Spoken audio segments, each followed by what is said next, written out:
And welcome into the Wednesday edition. Robby and Rexrode, 102.5 The Game. Robbie Stanley, Joe Rexrode, Ian Safar here with you on this Wednesday morning, live from our Busy Bee Plumbing, Heating, and Air Conditioning Game Nashville studios.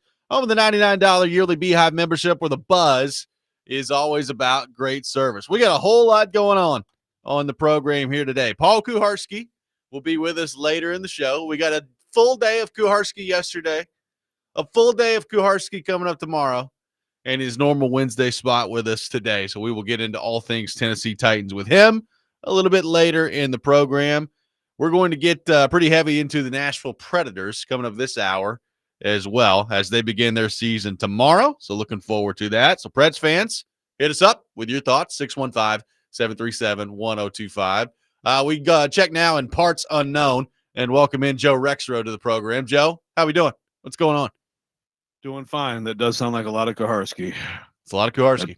To balance that out by being kind to people. I mean, you should have heard his mashed carrots rant yesterday. He was feeding mashed carrots to people like the good old days. Yeah, I remember so what were the mashed carrots? What was the thing that people were too baby-like to understand? Basically, like, just because something happens one way doesn't mean when the opposite happens later in a football game that you can react to it. For instance, the Titans were playing horrible for 3 quarters. And just because they turned it on for the 4th quarter doesn't mean that when you are scrolling through Twitter and the internet and all these things, and you see a tweet from Kuharsky about how bad Cam Ward's playing in like the 2nd quarter, it doesn't mean just because he played well in the 4th quarter that he wasn't playing bad in the 2nd quarter. What's his point? No, that's a good the people who do that, who go find the stuff. Oh, what do you say now? It's like, well, I mean, I say this. I mean, at that moment in time, that's what was happening. What do you say now? Yes, then new information happened and new things happen. Yeah. Why don't we talk about those? Yeah. It's okay. amazing how that works. That's a good one, Kuharsky. Yeah, it wasn't bad. Ian Safar, how we doing? What's going on? Good morning. Doing great, thanks. Happy hump day, everybody. But ready to get going here. Here we go. Joe, how are you feeling about the Tigers? Down 2-1. Not good. Not good. No, young Brennan got to go to that one yesterday. That treat of a game. Wait for 3 hours in the rain and then watch that. They just don't have enough offensively. The middle of the order is not. It's not the middle of an order of a team that I think can make a run. And if you lose Scooble's start, this is where you are. I mean, if they win today, obviously they get back to him, and then there's hope for sure. But the Mariners are good, man. I mean, the Mariners are a pretty complete team, and I mean, Big Dumper hasn't done much, and it doesn't matter. They got a lot of good players. So not great, but if we can find a way today, then I mean, I'll always take my chances with Scooble on the mound. Yeah, no doubt about that. So force that game today, and then we'll see where things go from there for our beloved show-wide Detroit Tigers on the program here. Kuharsky's Yankees stayed alive yesterday too, so I'm sure he'll be I was just seeing in a phenomenal mood. The comeback apparently last night I missed, but big comeback. Judge. Yeah, exactly. I watched a little bit of regular season hockey yesterday for about 35 minutes, so a lot of stuff going on in the world of sports. Joe, I want to begin before we get into our Predators conversation this morning. I want to get your thoughts on something that we talked about a little bit yesterday with Kuharsky, and that is Calvin Ridley. Ridley has so far what is his breakout game of 2025, 5 catches, 131 yards. And we were looking at it yesterday and trying to figure out like exactly when he figured it out last year. And it really wasn't until week 7 when he had 10 catches, 143 yards against the Detroit Lions in a game where they got absolutely smoked in that game, but he played well in the game. And really from that point on, like, he was pretty consistent throughout the rest of the regular season. I mean, he was typically 70 or 80 yards receiving after that, somewhere in that neighborhood, and did pretty well, especially when you consider the offense last year and how bad they were. Like, Ridley really seemed to figure it out from week 7 on for the Titans. So was Sunday's game, 5 catches, 131 yards. Was that Calvin Ridley figuring it out this year? And if so, what sort of a difference is that going to make for this offense? So what do you make of that, Joe, of Ridley? I mean, clearly by the numbers here, especially a very slow starter to begin the season, but last year, at least once he figured it out, it kind of hung around with him, his production the rest of the year. Yeah. I mean, last year it made more sense. The struggles made more sense because they followed up. That was probably as much a talking point during camp as anything was, why can't Levis and Ridley get on the same page? So it kind of it followed that there'd be some struggles. This year it was like the opposite. It was like, wow, these two really have a connection, and then you just haven't seen it. Some of it is just him dropping the ball, though, right? For sure. He's definitely dropped a few that he should have caught. So yeah, like figuring it out. I mean, I still, I mean, how much of his production, how many plays have been left on the field not by him in the first few weeks? I'm not trying to take blame off him. He's dropped some passes, but is he getting open? I know that there's some underlying numbers that have suggested, his separation is not good this year, right? I still, those numbers, as I've talked about before, like when you talk about average separation, I still need to see something where I confirms that, like, you're just calculating those things when people are being man covered and not when they're going against zone. But right. I don't know. Some of that stuff, gets a little people get a little too reliant on those numbers, I think. But I don't know. I mean, has he not been getting open? I don't know the answer to that. But I know that he's still explosive, and you saw that the other day, and they have to try to get him the ball. So is this the breakout? Could be, but like, is everything else going to function well to make it possible? Is Latham coming back this week, and is that going to, is that going to give the offensive line a boost, more protection, and there's more plays to be made? I don't know, but again, they needed a game like that from him. They got it. I don't know that I can count on much on this team being consistent past like Jeff Simmons and maybe like, Pollard's good, but I mean, if they're going to win any more games, they're going to have Ridley playing like that.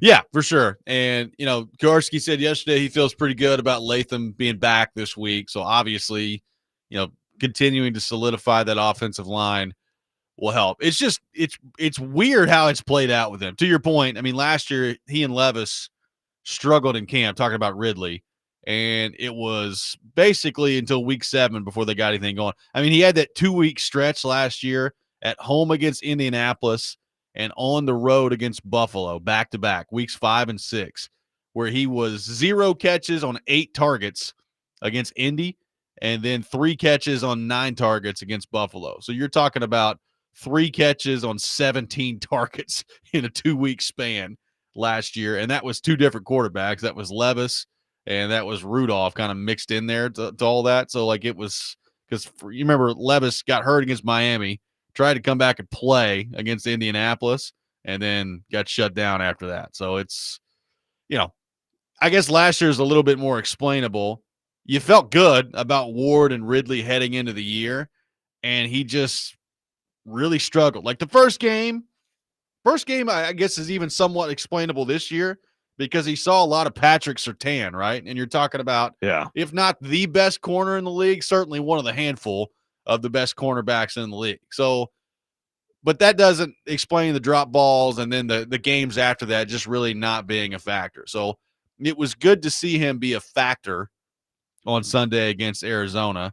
And I just, we talk about this in sports all the time. Like we've talked about this with UC Saros and goal. Like, why in the world does it take him a long time to get going? Like, why, especially earlier in his career, did the early parts of the season not go well for him? Like, is Ridley just some slow starter in the NFL? I have no idea, but they need him to get going and continue to be going.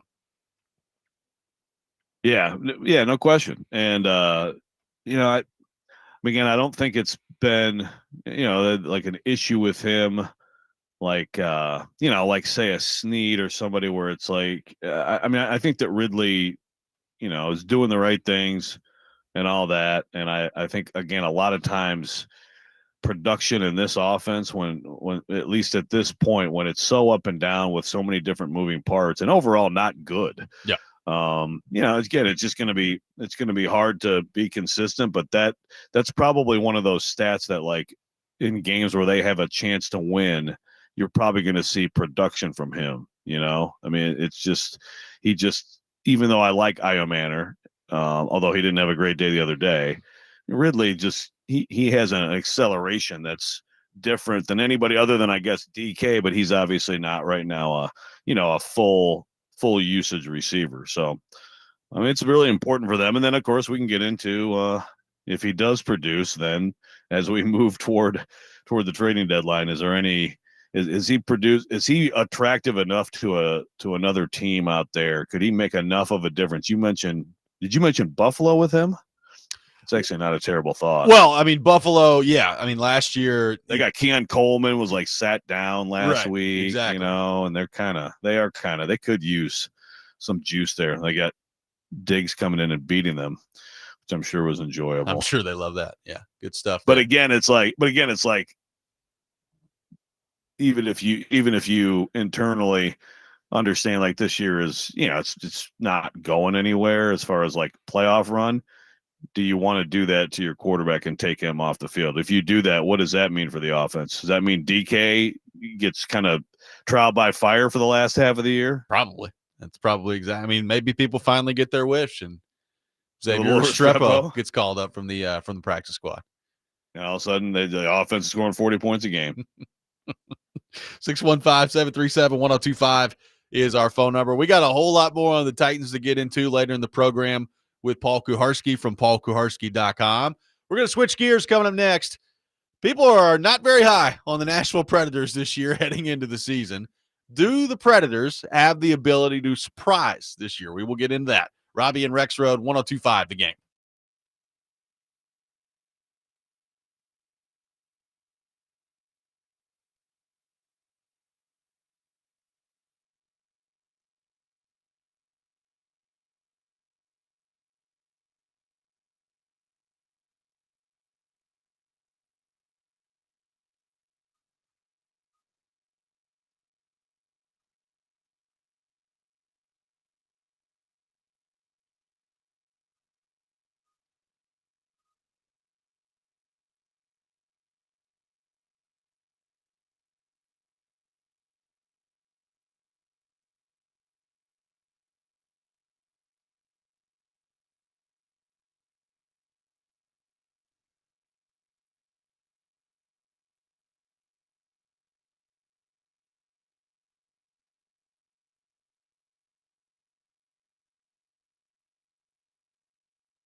we're in a build mode. We're going to build with our young kids, and that we've got some good veterans who I believe have really settled in and bought into the plan. And we've fixed up I believe we fixed up our defense. Having Roman Josi skating the way he is this year, last year he was off. He just was, and he looks really back to the Roman Josi that everybody knows and loves. We added some size in Nick Perbix and Nick Haig. Those two guys are going to hopefully settle everything down on the back end. You look at our defense right now.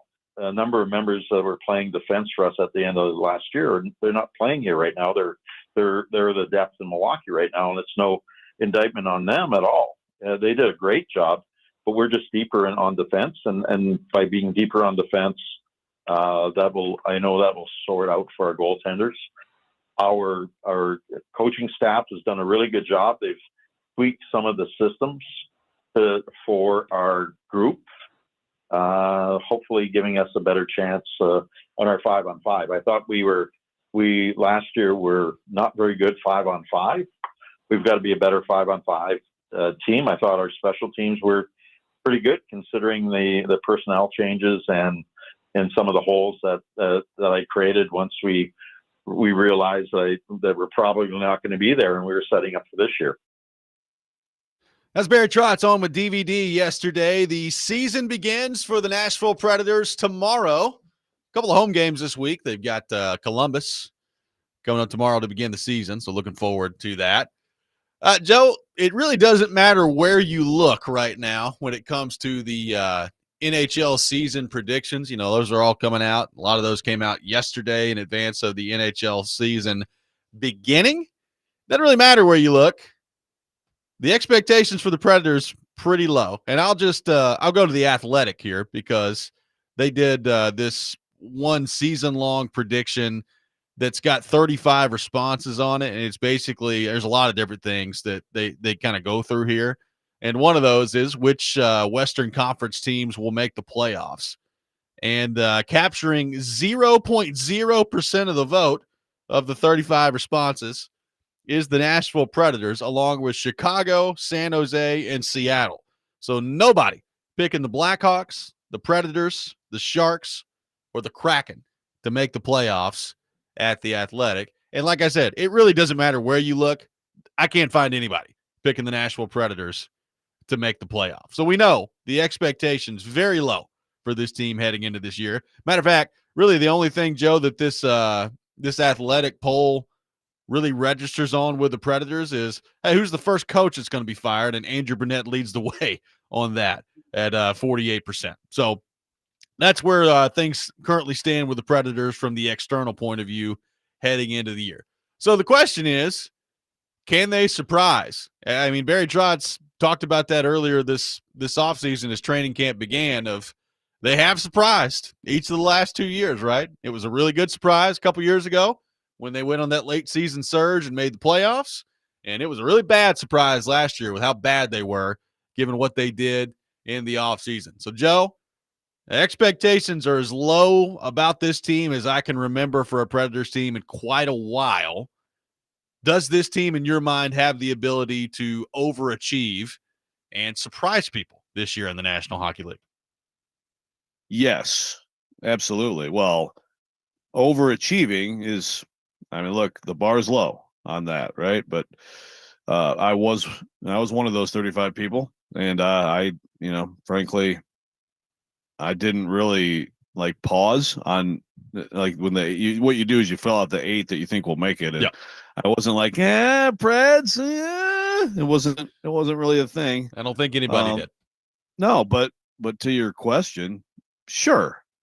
Yeah, it's just so hard to, first of all, there's some things that Barry Trotz talked about in that clip right there, like Josi, is it going to be a bounce back and fully healthier for you? There's a lot of things that are just dependent on stuff like that, like health, and just dependent on, frankly, older people playing their best and maybe winding the clock back a little bit.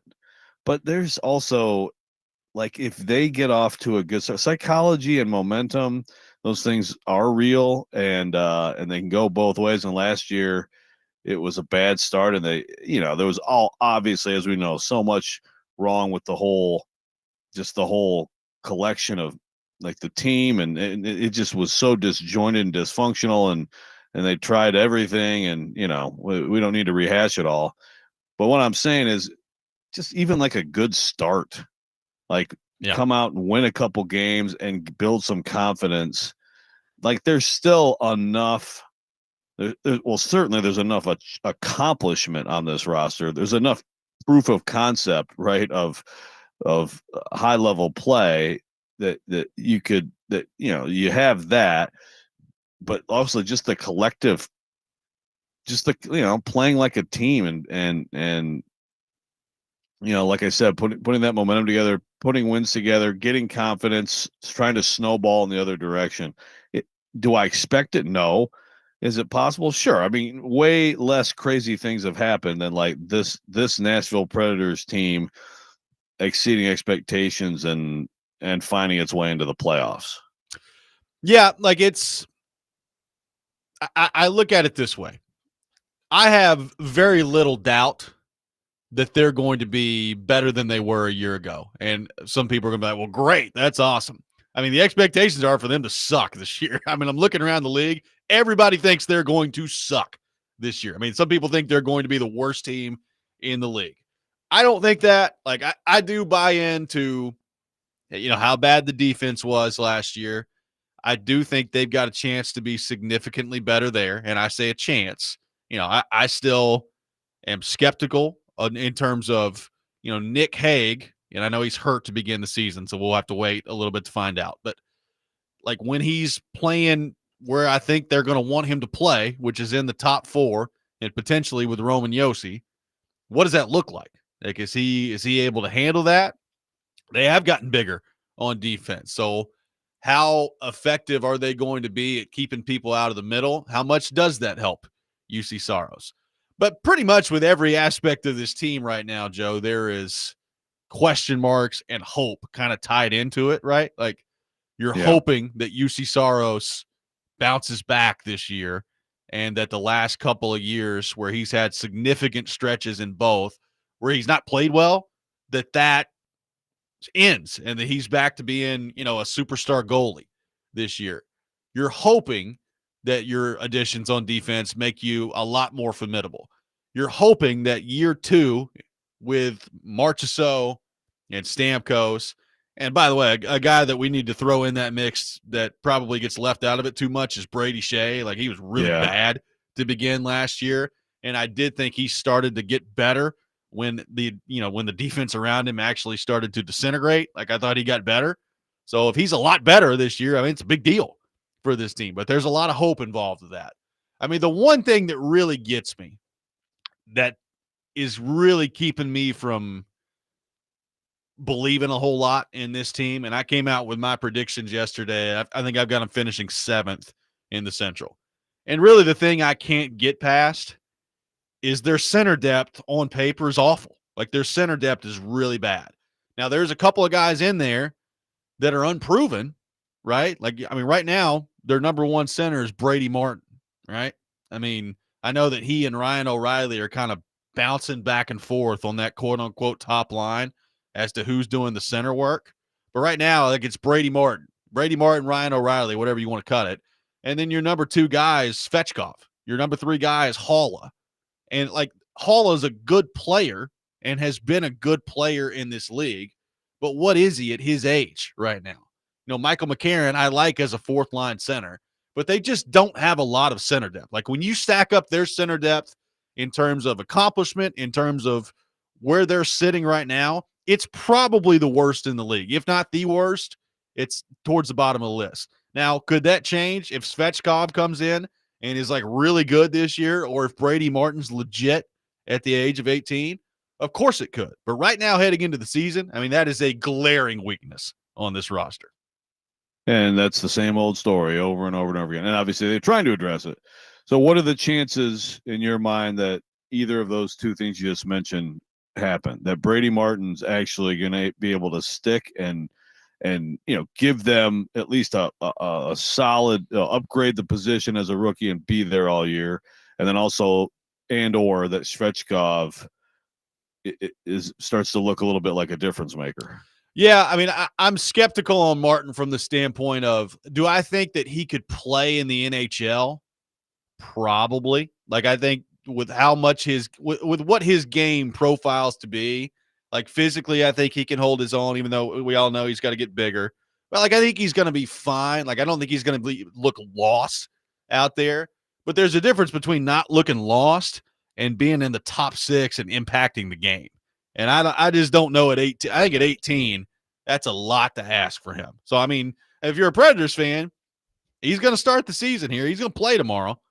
That's a big thing to look at. You know, at some point, they're going to get Haig and Matthew Wood back, who are both on injured reserve to begin the year, and they're going to have to make a decision at that point. What can Brady Martin show them during that time that justifies him staying around? I mean, they got 9 games basically to figure it out with him as to whether or not they're going to keep him around for this year or he's going back to junior hockey. So, you know, I'm skeptical on that front. Svechkov, I don't know, because, you know, I don't think Svechkov is ever going to be like your number one guy. Like, I don't think he's going to be a number one center. But can Svechkov be like you know, this year? Could he be a 50-point guy this year? That's a big jump from last year to this year. But with the role he's playing, that's kind of what they need him to be, right? Like, I mean, if you're going to play that role, that's what you need from that role. And that's a huge jump from what he did last year to this year. Yeah, it doesn't. I mean, that seems. It sounds tremendous if he could be that, but yeah, it's hard to not be a little bit skeptical of that based on what we've seen so far. Let's head to our 102.5 The Game phone line, driven by WilsonCountyHyundai.com. Welcome in David to the program. David, good morning. Thank you for calling in. Hey, yeah, good morning, guys. Happy Wednesday. I agree we're going to be better. I don't agree with the skeptics that we're going to be terrible or worst team in the league. I think last year it's like we were a really good team that played really bad. And so the biggest challenge that I've watched, I'm curious what you all think, you might have touched on this briefly, is how do you get the good players to play good, especially our veterans? It just seems like we keep getting into this, like, just trough of terrible play, and they just won't get out of it. But anyway, just a quick thought. I'm optimistic. I'm excited about this year. I know we're going to improve, and I think we're going to be playing better than the skeptics. Thank y'all. Thank you, David. Appreciate it. We'll get into more of that coming up next. Take your thoughts on the Predators, 615-737-1025. Expectations very low for the Nashville Predators this year externally. Can this team surprise? Can they challenge for a playoff spot? We'll take your thoughts on that. Robby and Rexrode, 1025 The Game.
Welcome back in, Robby and Rexrode, 102.5 The Game. Taking your thoughts on the Predators. They begin their season tomorrow.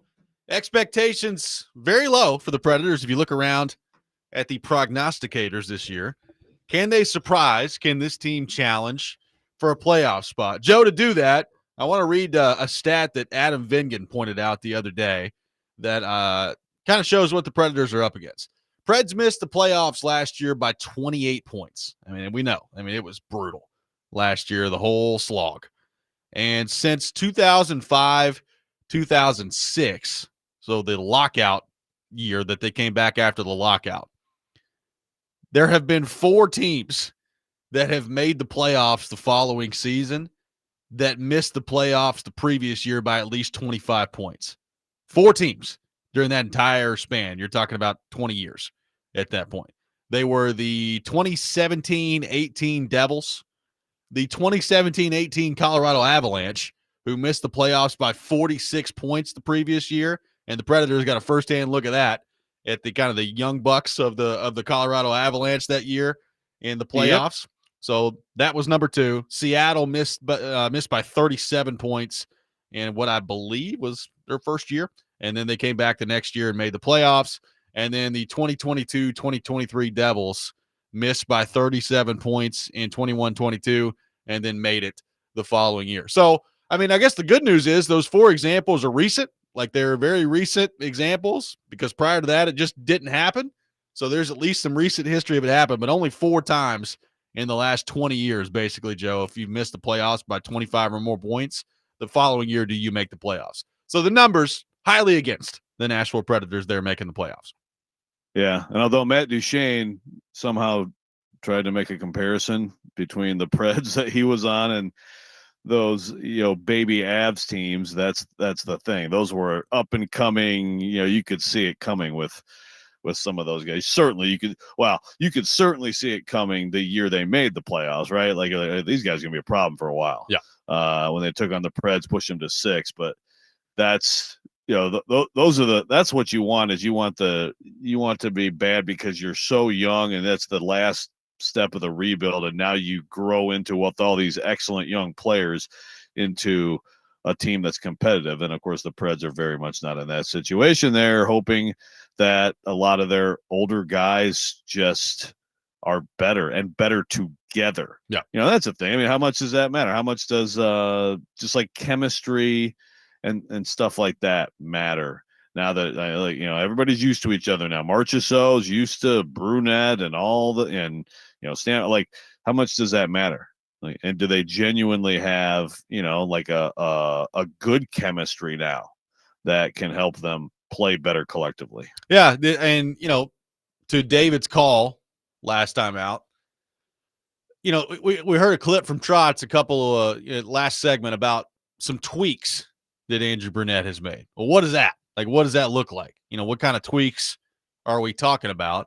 And how much does that impact their 5-on-5 play? The way they're structuring their lineup heading into the season is pretty interesting, right? I mean, you've got Forsberg is playing with Brady Martin and Ryan O'Reilly. Stamkos is with Svechkov, and it looks like Evangelista or Kimmel. We'll see if Evangelista gets his immigration stuff worked out by the time Thursday comes around. But it's probably either going to be Evangelista or Kimmel on that right side. And then I guess what is technically the third line is pretty interesting because they're all like, I think Michael Bunting said last week that it feels like the goal for the Predators was to put the loudest possible line together with him, Haula, and Marchessault. Like, there's the guys that just kind of thrive on being a pain in the butt. So they're playing together. So what does that look like? Like, again, to everybody's point, there's enough accomplishment on this team where you look at it and you could talk yourself into them being a whole lot better than people think they're going to be. I just keep coming back to the center depth, and I'm like, somebody, probably multiple somebodies at center, are going to have to play way, way above where we think they're going to play for this to work out for the Preds. Yeah. Yeah, and obviously, so that's where you talk about these teams that have these huge turnarounds. I mean, it is going to have to be. There's going to definitely have to be some young guys being great stories this year for it to be possible. Yes. So, Martin and Svechkov, of course. I mean, Evangelista, like Evangelista is important. You know, he's got to be a productive player. I mean, Yes. And how much does all the messing around with the, to me, like, just, I mean, I just don't understand why it was this big of a deal to get him paid what he's gotten paid here.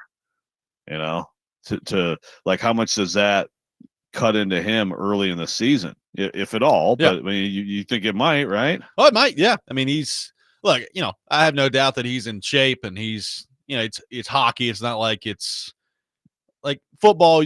I think there's a ramp up period you need. Like, I'm convinced you could play a hockey game and start the regular season after about one preseason game. And I get that from basically a lot of players I've talked to that are like, yeah, I need about 8 shifts in the preseason, then we're ready to go. I mean, so I think you could see him start off fine, even though he missed camp. I don't think it's comparable to football that way, but he has to. Like, as bad as they all were last year.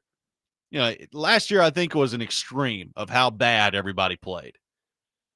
I doubt very seriously you're going to get an extreme the other way, and everybody's going to play great this year. But you need certain guys to be that. Like, if you get 30 goals out of Stamkos this year, that's good. I think you take that. If you get 25 goals out of Marchessault this year, you probably take that. Forsberg. Forsberg was fine last year. They need Forsberg to be what he was 2 years ago this year. Yeah. They need Evangelista to be like a 50-point guy this year. They need Svechkov to take a major step. A lot of the steps that are going to determine how good or not good this team is are going to come from some of the younger guys. And I know Forsberg's not young, but he's still the best player they've got on offense, and they need him to be – he has to be like a 90-point guy this year to me. Yeah. And, we've been talking about the Preds here for about a half hour, and we still have not mentioned the goaltender. Yeah. Who is also an important, I'd say, a kind of an important part of this idea of them turning it around. Yeah. This is a huge year for him. And look, the bottom line is, for the last 2 years, basically the first half of the season under Andrew Brunette 2 years ago, he wasn't very good, and there were reasons for that, and you can talk about the system and all those things. And then he played well after that. Last year, he kind of started off okay last year and was really holding them in there when they just could not score at all. And then he fell apart. And, you can blame that on the defense. You can blame it on whatever you want to. Bottom line is, the excuses for me out the door this year. Like, it's got to be vintage UC Saros this year. Yeah, no question. It's got to be vintage UC Saros, and you got to feel like, like it's it's the restart of several years of it. But take it 1 year at a time, take it 1 month at a time. The slow start thing is pretty consistent, right? In his very best years, I think he's had slow starts. Yeah. So that's I don't know how you. I guess if he doesn't have one this year, then that's a big story, because it doesn't necessarily mean he's gonna have a bad year when he has a slow start. But again, I just feel like this team needs every possible either or outcome, or darn near all of them, to start out well and to build that confidence, and if enough of them do go the way you hope, like you said, like Forsberg's really good. He was really good last year, but can Forsberg push 40 goals again in his career? That's what they need. Yeah. That's what they need. It's not like none of these things are impossible. It's just you have so many of them that you need to happen, and so many of them that would be turnarounds from last year. A lot individually. A lot of your thoughts to get to on the Predators front. We will do that coming up next. Plus, one guy that no one's talking about heading into this year that I think could end up making a massive difference for this team. We'll get into that coming up next as well. Robby and Rexrode, 102.5 The Game.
Welcome back in, Robby and Rexrode, 102.5 The Game. I got some tickets to give away to see the Preds open the season tomorrow night against the Columbus Blue Jackets. Be caller 3 at 615-737-1025. Caller number 3 will win a pair of tickets to see the Preds take on the Blue Jackets tomorrow night at Bridgestone Arena as they open their season. 615-737-1025. Joe, one guy that I don't think league-wide anybody's talking about, which I understand, and locally people aren't talking about a lot, that I think they may be a couple weeks into the season, that I think could really help them this year and could really make a huge difference for them on their back end. Adam Wilsby. I think one of the most unfortunate parts about how last year ended was that he was hurt for all of it, and he wasn't kind of playing through at the NHL level what would have been a really elevated role for him based on all the other injuries that happened. I thought when he was in there last year, he was really good. He was really good. And, you know, they talked about at training camp this year, first couple of days, him being the best player on the ice. Like, I think I'm not going to go crazy and talk about, you know, extreme expectations with him. But, you know, right now, Nick Hague is out. Wilsby's playing with Yossi. So it's a heck of an opportunity for him right off the jump here. And the way that he moves, the way that he skates, everything I've seen from him so far, like, I think he's got a chance to be really good. I do. I think he's got a chance to be really good. And we'll see what it looks like early in the year for him. But I think if he plays as well as I think he might, that could end up being a huge deal for this Predators team, because that's a guy that no one around the league is going to be talking about heading into the year.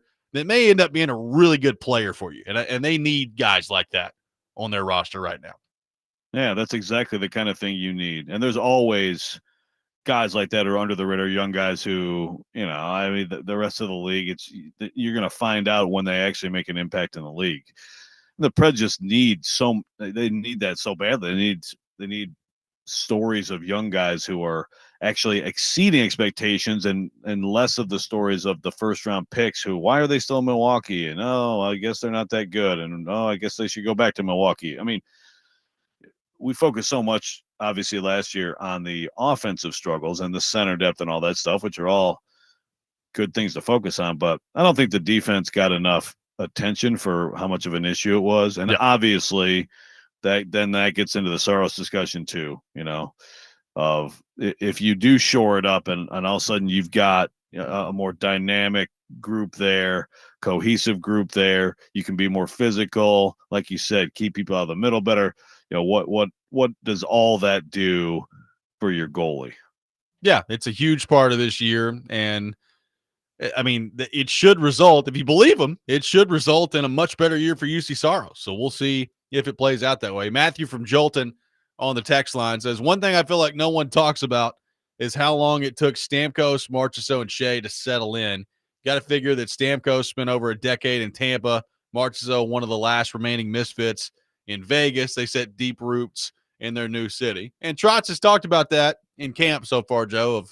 I think he called them, they look like different people, is what he said on with DVD yesterday. So, I mean, I do think there's some of that, right? Like, they've got to be more comfortable in their surrounding heading into this year. Like, I'm sure last year was a whirlwind for them, especially early. And then you combine the fact that they got off to such a bad start last year, and it just feels like you're chasing it the whole year.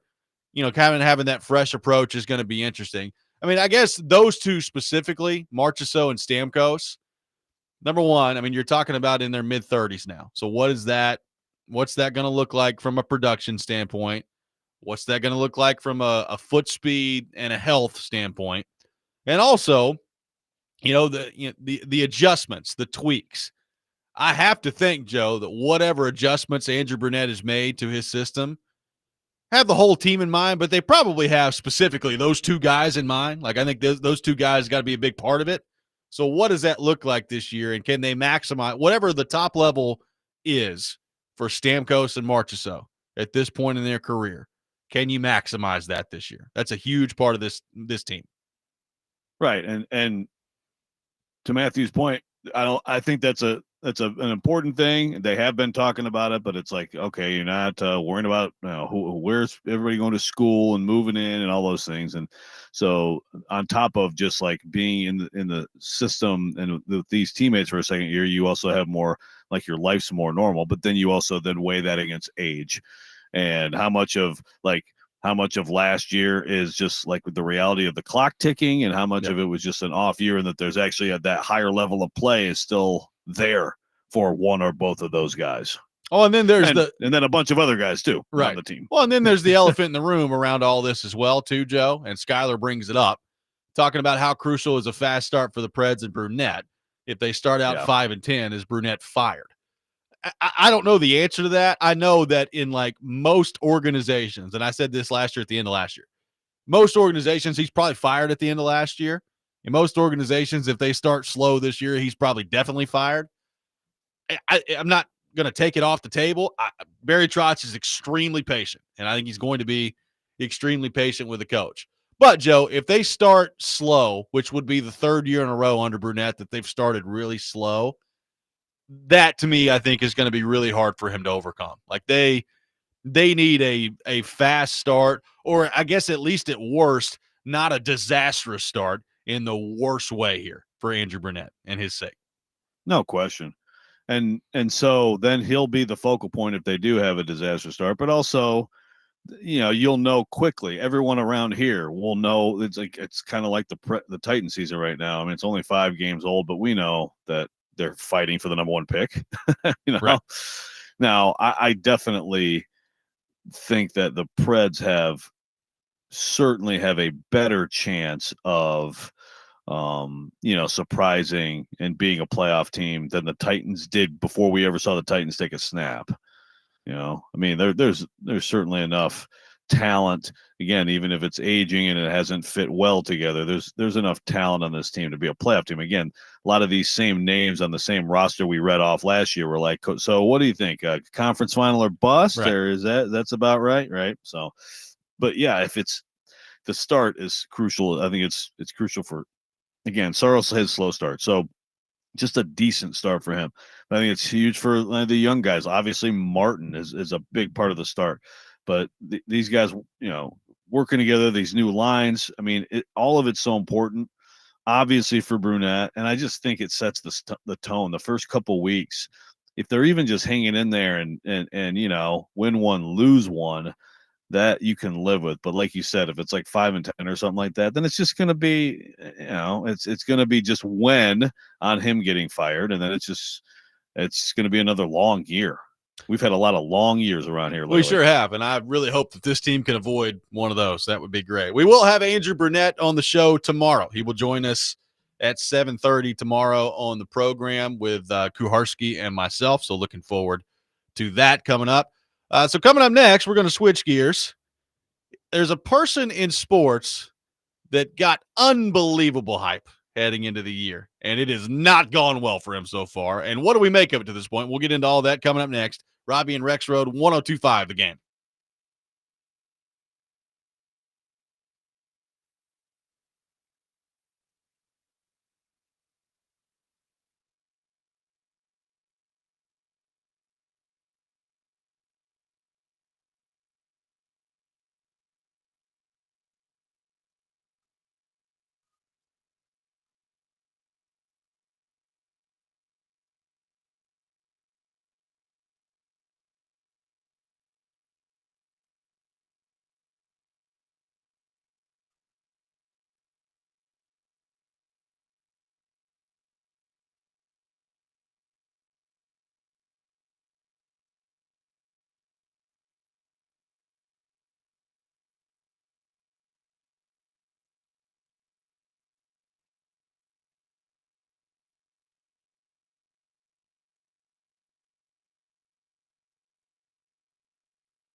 Hour number 2, Robby and Rexrode, 102.5 The Game. Robbie Stanley, Joe Rexrode, Ian Safar here with you on this Wednesday morning, live from our Busy Bee Plumbing, Heating, and Air Conditioning Game Nashville studios, home of the $99 yearly Beehive membership, where the buzz is always about great service. We will have Paul Kuharsky from paulkuharsky.com with us later in the program. We will get into all things Tennessee Titans with him, so looking forward to that conversation. Taking your thoughts in the meantime, 615-737-1025. So, Joe, there was a college football player heading into the year that was getting as much hype as I can remember. And I think Feinbaum said he was going to be the best player in college football since Tim Tebow. And that, of course, is Arch Manning, who I'm talking about here. And it has not gone well from Arch Manning's standpoint to this point. Texas lost again over the weekend to Florida after losing the season opener to Ohio State. Their offense has not looked very good throughout the year. Arch Manning has not looked very good. And he had 2 picks again against Florida. He's been inaccurate with the ball. At times, people have wondered whether or not he's hurt, because it looks like there's been some just painstaking effort into throwing the football. And the preseason #1 Texas Longhorns now look like they're going to have to pull off a miracle here through the rest of the season to get into the college football playoff mix here. So, Joe, as you've watched this all unfold, you know what the hype was from Arch Manning. He has not come close to living up to that hype to this point. What do you make of it, and how concerned should we be about Arch Manning, the way that he's played, and what this could mean for his future at this point? I mean, how many rants or many rants did I have about how stupid the whole thing was? A lot. I mean, it's just so, hate to say I told you so, although I don't hate to say that.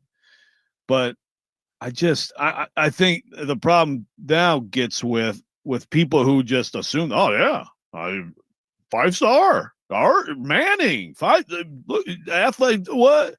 And then they see this, and now it's like, oh, my God, it's a complete disaster. He will never amount to anything. No, I'm not there either. He's just a young quarterback who no one ever should have expected these things from him, because there's a ton of people who are related to great athletes who don't turn out to be. And I understand that he fits the profile and was a great prospect, but you do wonder, one, how much just the last name influenced some people in evaluating him. But I mean, look, he's got the size, arm, athleticism, and all that stuff. Good approach. He seems to have a good head on his shoulders. I mean, he seemed to do all the things the right way that you're supposed to do them, right? I mean, freaking sent 1 tweet out in 3 years or whatever. But again, none of that still guarantees you can do this. Totally obsessed with the quarterback position in sports because it's the hardest one to do and it's the most important. And then we get surprised, and we all know that like a very, very small percentage of even all the people who are supposed to be great prospects will actually do it close to the level that everybody hopes they can do it at. And yet we get surprised when something like this happens. But I do think this is an extreme case, Robbie, because again, I just think the hype was out of control. And that's where it pissed me off, because I'm like, guys, you watched him play last year. He wasn't good. He couldn't overcome Quinn Ewers. How does that not tell you anything? Because if he was going to just step right in and, oh my God, here, just hand him the Heisman, then why the heck wouldn't he have played last year? I mean, Sarkisian threw him in that Georgia game and was like, oh yeah, never mind. That's not going to work out. And he had to play a couple other games when Ewers was hurt, and it just wasn't special at all. So, I mean, the hard part for Arch is, like, can he, even though he's done everything the right way, can he now just keep methodically, plodding, going through and trying to get better and better through all this stuff? I don't know. I mean, it's not great. Well, now it's going to swing the other way, right? Like, because there was yes. so much hype heading into the year, and he has not and is not going to live up to that this year. And now it's going to swing so far the other way of, man, he's terrible. Like, he's awful, and he's just got no chance. Like, he's not going to get drafted. He's a total bust. He's a total failure. And we're already seeing some of that come out. And I'm with you. Like, I'm not willing to go there either. It is surprising how, I guess, just inept they've looked offensively at times this year. And not even just him. Like, he's a big part of it, obviously. But, like, the fact that Sarkisian hasn't been able to unlock a few more things with that offense from a guy who we know is a good offensive schemer, good offensive play caller. Like, the whole thing has just looked discombobulated right from the start there. And again, I mean, you're talking about the preseason #1 team in America, and I don't think they're going to sniff the college football playoff. Like, they still got a lot of tough games on their schedule. They got Oklahoma coming up this weekend, and I know that Oklahoma and, John Mateer and all that thing's going on, and people think Mateer's going to play, and then Brent Venables is like, well, he hadn't been cleared to play yet. So we'll see what happens on that front. But even without Mateer, like, the way that Texas's offense has looked so far, like, Oklahoma is going to have a good shot to win that game. They got Georgia coming up later in the year. Like, so the college football playoff, I mean, they're basically going to have to win out from here, Joe, I think, to get in the college football playoff. And that seems like a tall task. Yeah, I don't like their chances. Texas lost 4 offensive linemen, and it was one of those things where it's like, well, look at, like Texas there. They have now gotten to the point where they're like Ohio State. You can lose. Ohio State loses a whole these guys in the NFL, and look at their defense right now. I mean, I guess maybe it's the genius of Matt Patricia. Could be. But they're loaded. They reload. Texas did not reload on the offensive line, so they can't run the ball. So obviously that's a big problem in terms of trying to help your young quarterback. So, yeah, they were overrated overall. The Arch thing right now is just – it's rough. I mean, it's because they're not going to make the playoff. It's crazy that Texas, Penn State, and Clemson – I mean, those are probably my top 3. Like, which of those 3 will win it all this year? I picked Penn State, by the way. Really good call to offset my Arch Manning take. And that's going really well because Nico's, a Heisman level player when he plays Penn State, apparently. So 3 teams that are just unbelievably disappointing. But with Texas and Arch, it's like, if it goes this bad, is it like, I mean, look, I read Dane Brugler the other day, and of course, again, all the draft people, they were leaning on the NFL people, but all the draft people were like, yeah, he's probably the #1 pick. And Brugler wrote the other day, not only is he's not a prospect. He's not a prospect for the NFL this year. And he might not be next year. It might have to be like can he get himself ready to be drafted by 28? For all you people who wanted to put extra starch for Arch in your shirts, nice. At 20. So now it's like, can he get himself to be draftable by 20? Now, again, is it possible that he has an incredible year next year and everything turns around? Yeah, I mean, it is. Does he need to go somewhere other than Texas for that to happen? Maybe. Yeah, I don't know. I mean, that part of it is going to be really interesting. And again, like, there's going to be so much negativity around it now. How does he handle that? We talked about this heading into the year. I think he's done a really good job, and his family has done a really good job of kind of insulating him from a lot of that. And he's talked about how he doesn't really get on social media and all that stuff, which is good because it has not gone well for him on social media this year. But I guess the thing that's weird to me, because I'm with you, like last year he got in some games and he didn't do anything that just blew you away.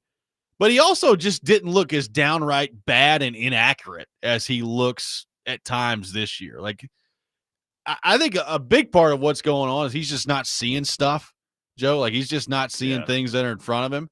And I don't know where that comes from and how much better he's going to get with that. But I guess I don't remember him being as panicky or as inaccurate as he was last year when he got in games, as he's looked at times this year. And I realize the majority of when he got in games last year were either against lower level competition or when he was coming in to basically run. So it's a different thing, but I just don't remember really seeing this a year ago. No, I agree. No, I mean, and it's like everybody watched that first game, and afterward, I was like, yeah, look, it's on the road. It's Ohio State. They obviously still are loaded on D. And so you can kind of see, first game, there's all the build up for the first game and everything like that. Okay, well, he's got a few, he's got some games coming up where he can just light up the scoreboard, get comfortable, get in rhythm. But even in those games, even in games where they won handily, he looked like that too often. Yeah. And just unsure and his eyes all over the place, footwork bad, et cetera, et cetera. Of course, now there's some Texas fans who are throwing the James Franklin comparisons at Sark, which to me, it's like after the last couple of years, you might, take it easy, but you would hope that Sarkisian would be able to have more success with a kid like that at this point. 615-737-1025 is our phone number, 615-737-1025. We'll take your thoughts on Arch Manning. We'll continue the conversation on college football, who is on the hot seat in the world of sports this year. And there's one guy in particular, I think, of some local interest around here that I want to get Joe's thoughts on as well. We'll get into that coming up next. Robby and Rexrode, 1025 The Game.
The Blue Raiders taking on Missouri State tonight at 6:30. Catch all the action on Totally Hits 93.3, with coverage also available on the Totally Hits Nashville app and at totallyhitsnashville.com. Welcome back in, Robby and Rexrode. Paul Kuharsky from paulkuharsky.com will join us later in the program. We have the Rex Rant with Joe Rexrode coming up later this hour at 7:45. Talking some college football, taking your thoughts in the meantime.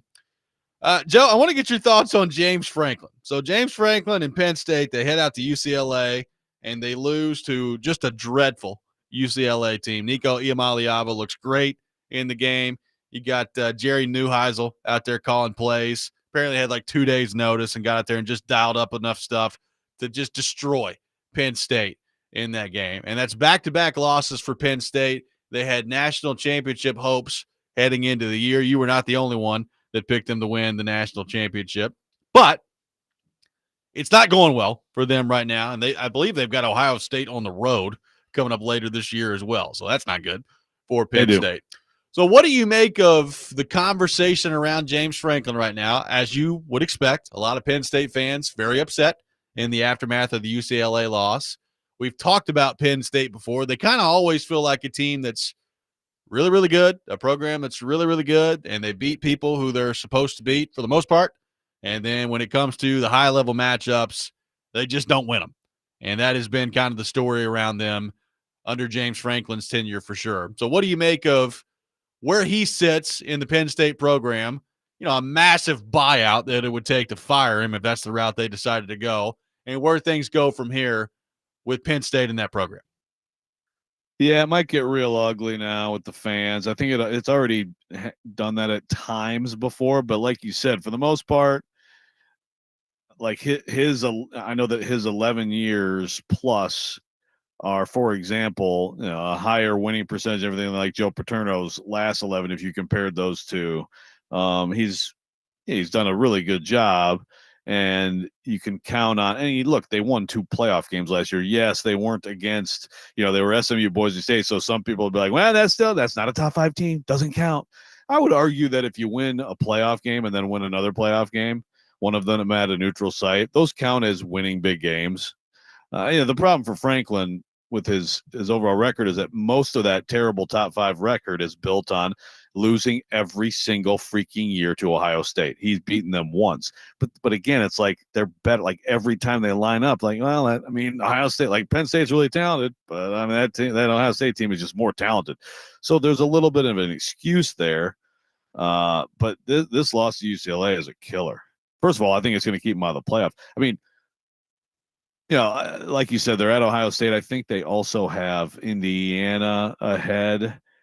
But let's say they're compared to other 2-loss teams at the end. I mean, I have no idea how it's going to shake out. Are we going to have a bunch of 3-loss teams that are going to be right there?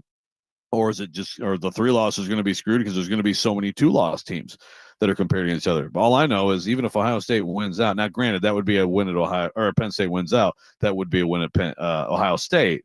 But that UCLA loss is terrible. Yeah. Maybe UCLA is going to start setting the world on fire now, and all of a sudden, like the Nico everybody was talking about in the spring will emerge. But that seems to me like just a one-day fantasy run, and then they're going to be back to being a bad team. So it's going to be a bad loss.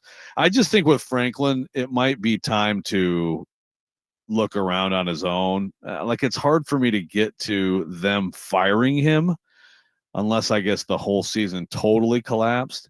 But maybe it is time for him to just a change of scenery would be good for him. And there are definitely programs out there, that would take a James Franklin. I mean, I guess it'd be interesting to hear from some different fan bases on that. I've seen some Florida stuff thrown out there. Maybe Florida fans are like, hell no, get him out of here. I mean, your coach is Billy Napier, bro.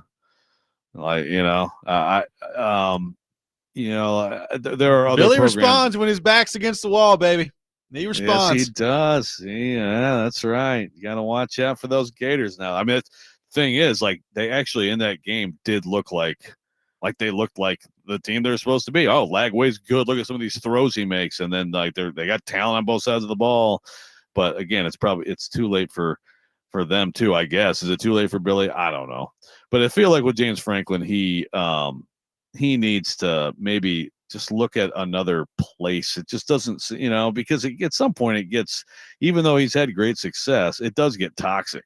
When you keep doing the same things over and over, then you have this huge, again, this is supposed to be his best team. This is supposed to be his most talented Penn State team. This was the team that was finally going to get it done. And obviously the quarterback, it's the story of the year, probably, right? Just all these hyped quarterbacks are not nearly as good as anybody thought they were. All of them.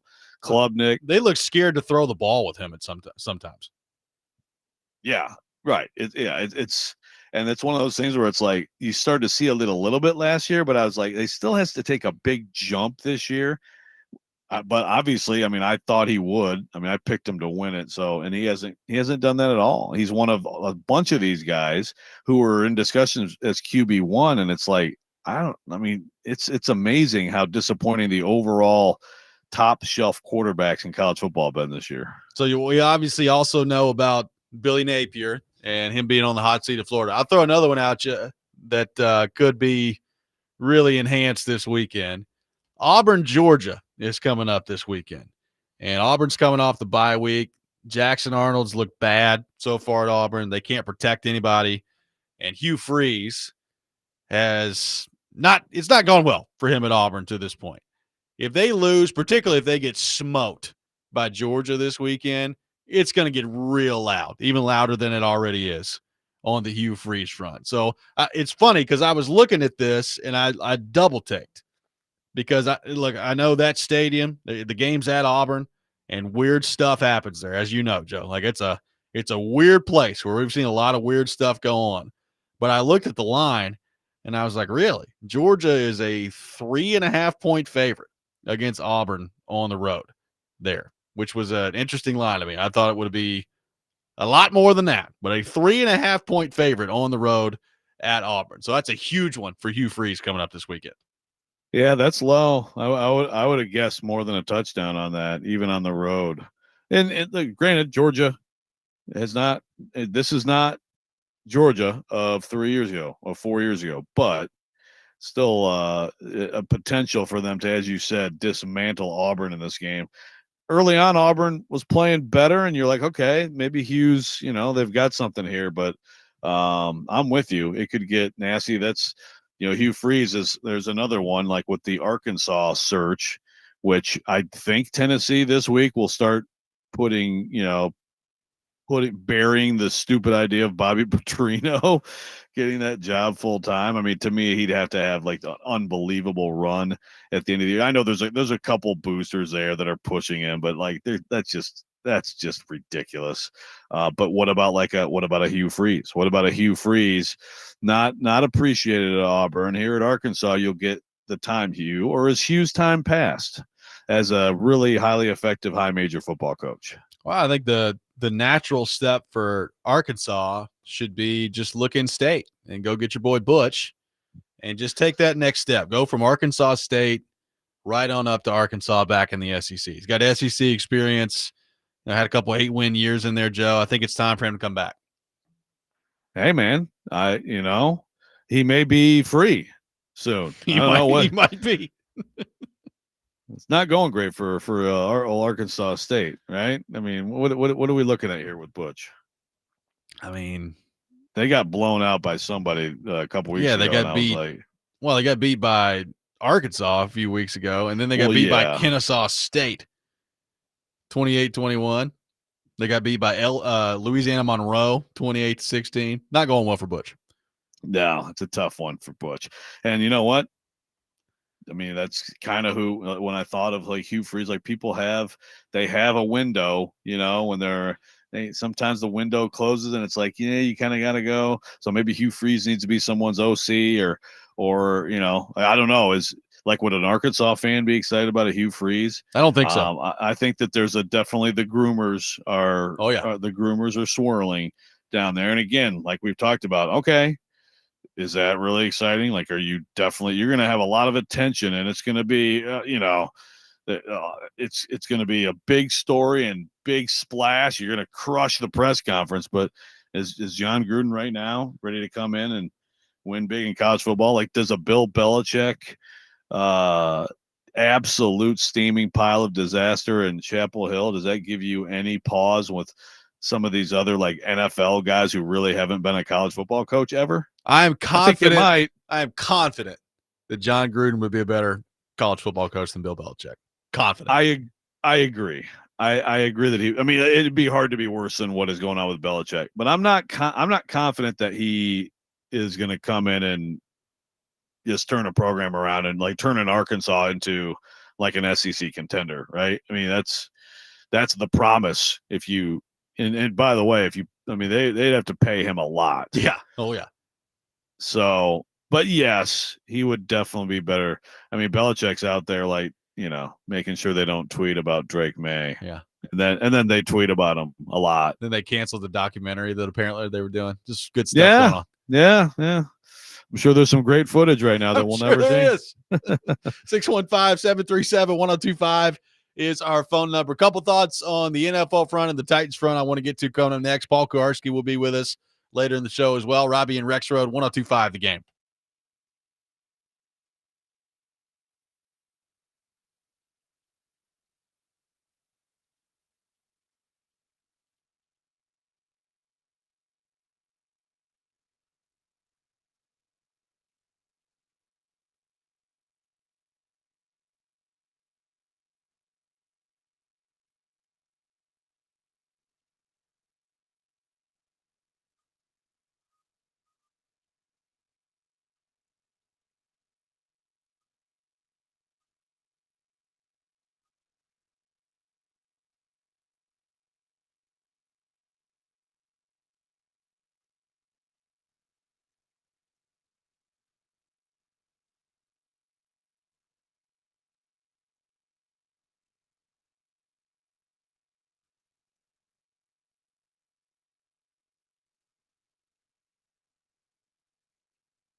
Hang with Titans fans, including the crew from 102.5 The Game at the Overhang Bar at Circa. Drink specials are included, plus giveaways to 2 tickets to the Titans-Raiders game. Go to circalasvegas.com for more information. Robbie Stanley, Joe Rexrode, Ian Safar here with you, joined by Paul Kuharsky from paulkuharsky.com on the program. PK, welcome back in for the second day in a row. Good morning. I didn't realize Joseph was going to be here.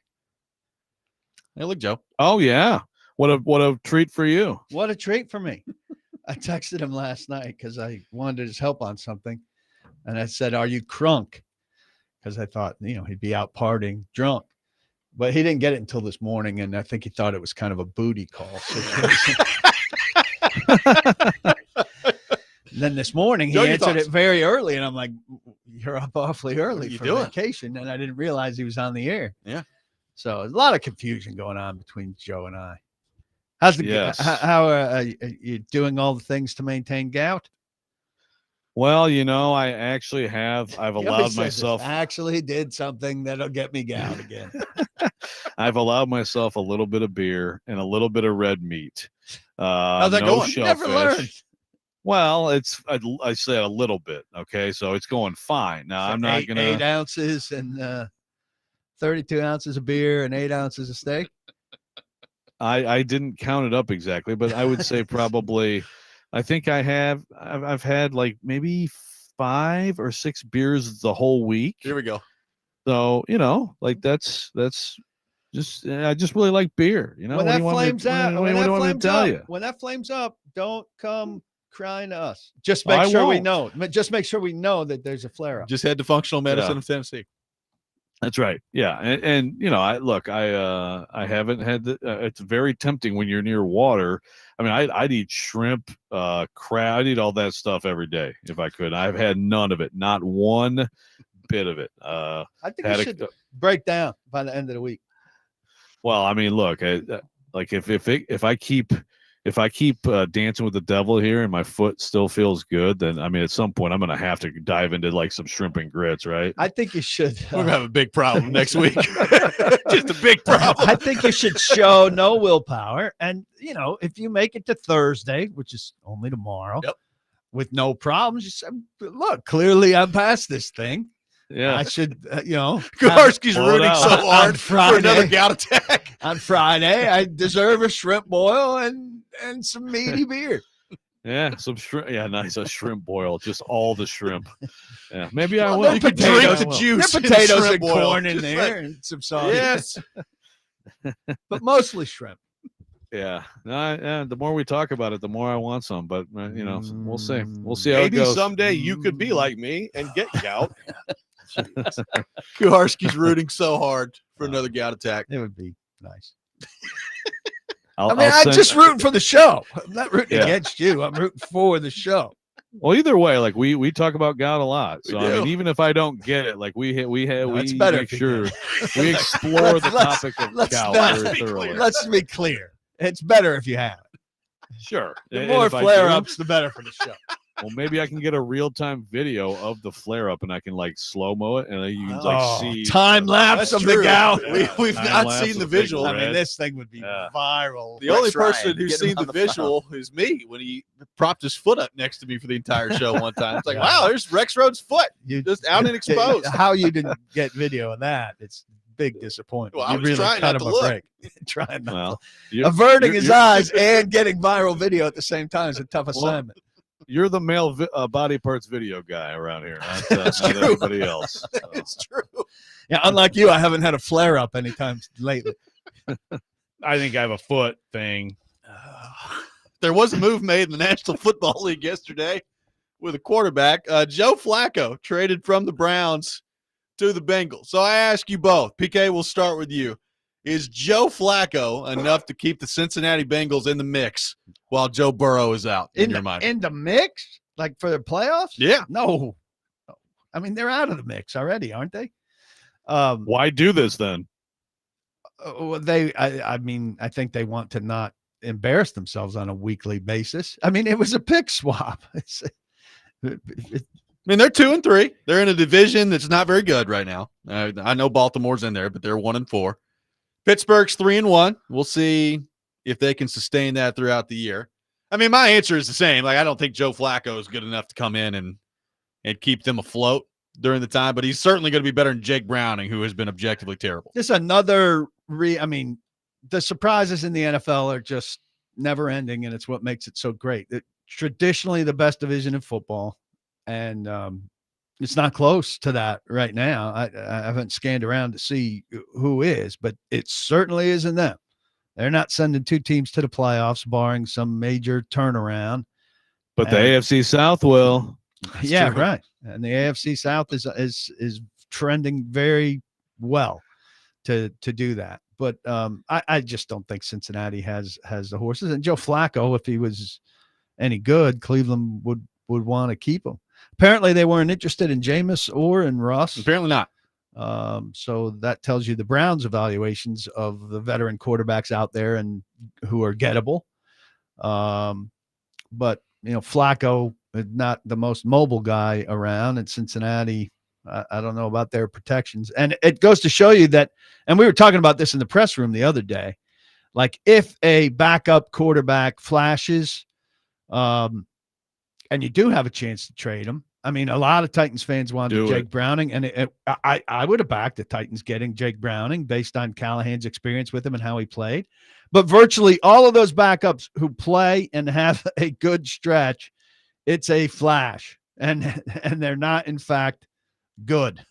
So I said staunchly, like, why would Cincinnati trade a high quality backup to their main man Burrow? Well, here's why. Well, because it was a mirage.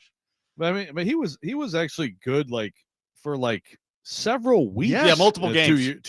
2 years ago. And no, he is absolutely terrible. It's unbelievable. Yes. I'm going to disagree, but I'm going to disagree a little bit on them having any chance. I mean, look, the Ravens are a complete mess. You're right. They're not dead yet. Like, I wouldn't bet on it. I wouldn't predict it. Let me tell you. But Cleveland's not good, and I think Pittsburgh is. I think there's a lot of fool's gold there. It's got now, the Ravens. Well, you know what? Back. Pittsburgh will find its way to 9 wins and be in the playoff mix. Are they a danger to go win it? Absolutely not. Tell you what, Joe Flacco's got the real opportunity to piss me off this week. He's already beaten the Packers once. It's Green Bay, Cincinnati this week. If he beats the Packers twice in 3 weeks, I'm going to lose it. Gosh, the Packer killer, Joe Flacco. I mean, do we think he automatically plays in the first week? It's tough to get traded and play in the first week. I wouldn't be surprised if he doesn't play, or if they do some kind of mix where he plays packages or whatever. It's awfully difficult, no matter how veteran an NFL quarterback you are, to play the week you get traded. Well, Brett Rippon out there. Brett Rippon action. I'll take Joe Flacco having not read the playbook one time over what Browning's been doing. That's fair. That's fair. You put in some very, very basic stuff with the receivers that he's got, and yeah, exactly. Just say, Jamar, go. Yeah, just run straight. And how about who's really suffering are Chase Brown owners? Yeah, including me. I mean, they haven't run the ball at all since Burrow went down. 615-737-1025, our phone number. I believe we have a PK rant coming up next. We do. We do. Is it mashed carrots today? It's not. Okay. Good. More mashed carrots. We got PK rant. If you eat too much mashed carrots, you have stomach problems. You have to, measure it out. That's right. We have PK with us the rest of the show. Though. Take your thoughts on the Titans as well. All that ahead. Robby and Rexrode, 1025 The Game.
Sometimes he wakes up on the wrong side of the bed.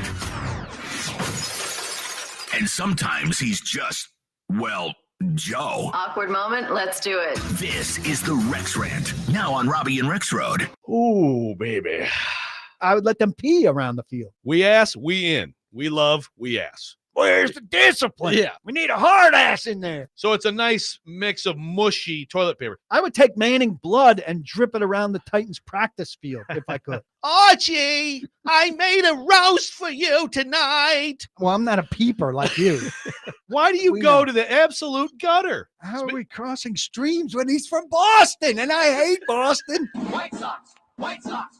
Go, go, White Sox! It is time for the Rex Rant. That is today, Kuharsky's Rant, brought to you by Functional Medicine of Tennessee. Rise up to better health. Check them out at functionalmedicineoftennessee.net. PK, the floor is yours, my friend. Well, my rant is about proximity bias, recency bias, and broadcasters. I watched the Yankees Blue Jays game. By the way, that's how you save a series last night. Yankees just tremendous. And So they're down 2-1, just like the Tigers are. Congrats. Well, this little thing called mystique and aura that the Tigers don't possess that the Yankees do. And the Yankees, I don't think Cam Schlittler is going to dominate tonight. Like everybody seems to think he's going to throw the exact same game tonight that he threw before, which I'm not buying. But I'll take my chances with him against a bullpen game tonight. So we'll see. But I'm certainly more optimistic at 2-1 than I was at 2-0. Sorry. But John Smoltz commentates on this game. And Kevin Gausman throws a great 5 innings to start things off for Toronto on Saturday. Scoreless 5 innings. A very good playoff start. But we've seen a very good playoff start from numerous people, including John Smoltz. Yeah. And his buddies, Tom Glavine and Greg Maddux. As I recall, Atlanta was in the playoffs all the time. Now, they managed 1 World Series out of 13 trips, if I recall correctly, which is a really, really impressive thing. So I understand maybe he's got some PTSD and he's forgotten that. He says, I wish I had a TV that with rewind on it so I could have gotten the exact words. But paraphrasing, he said that the first 5 innings of Gausman's performance were the greatest postseason work to start a game he's ever seen. Wow. Now, Gausman was great, but my question is, bar. Why do broadcasters talk in such hyperbolic terms, especially given the history of baseball?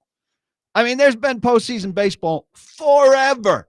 And to say that Kevin Gausman, who had great stuff and painted corners and got some nasty swing and misses, was the best 5 innings of postseason baseball he's ever seen, when if he looked in the mirror, he had better postseason performances.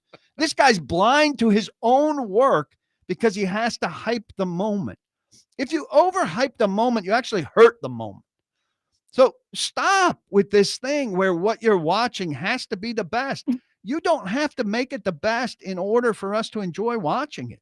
Just tell us about the moment and wait for something truly fantastic to happen to tell us it's truly fantastic. Otherwise, you're kind of watering it down, and it makes us hate you.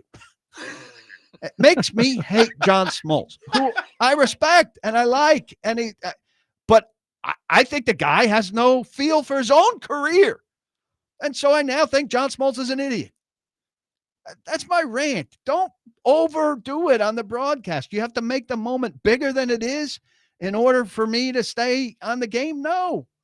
I mean, people are turning it away because it turns into a bad game.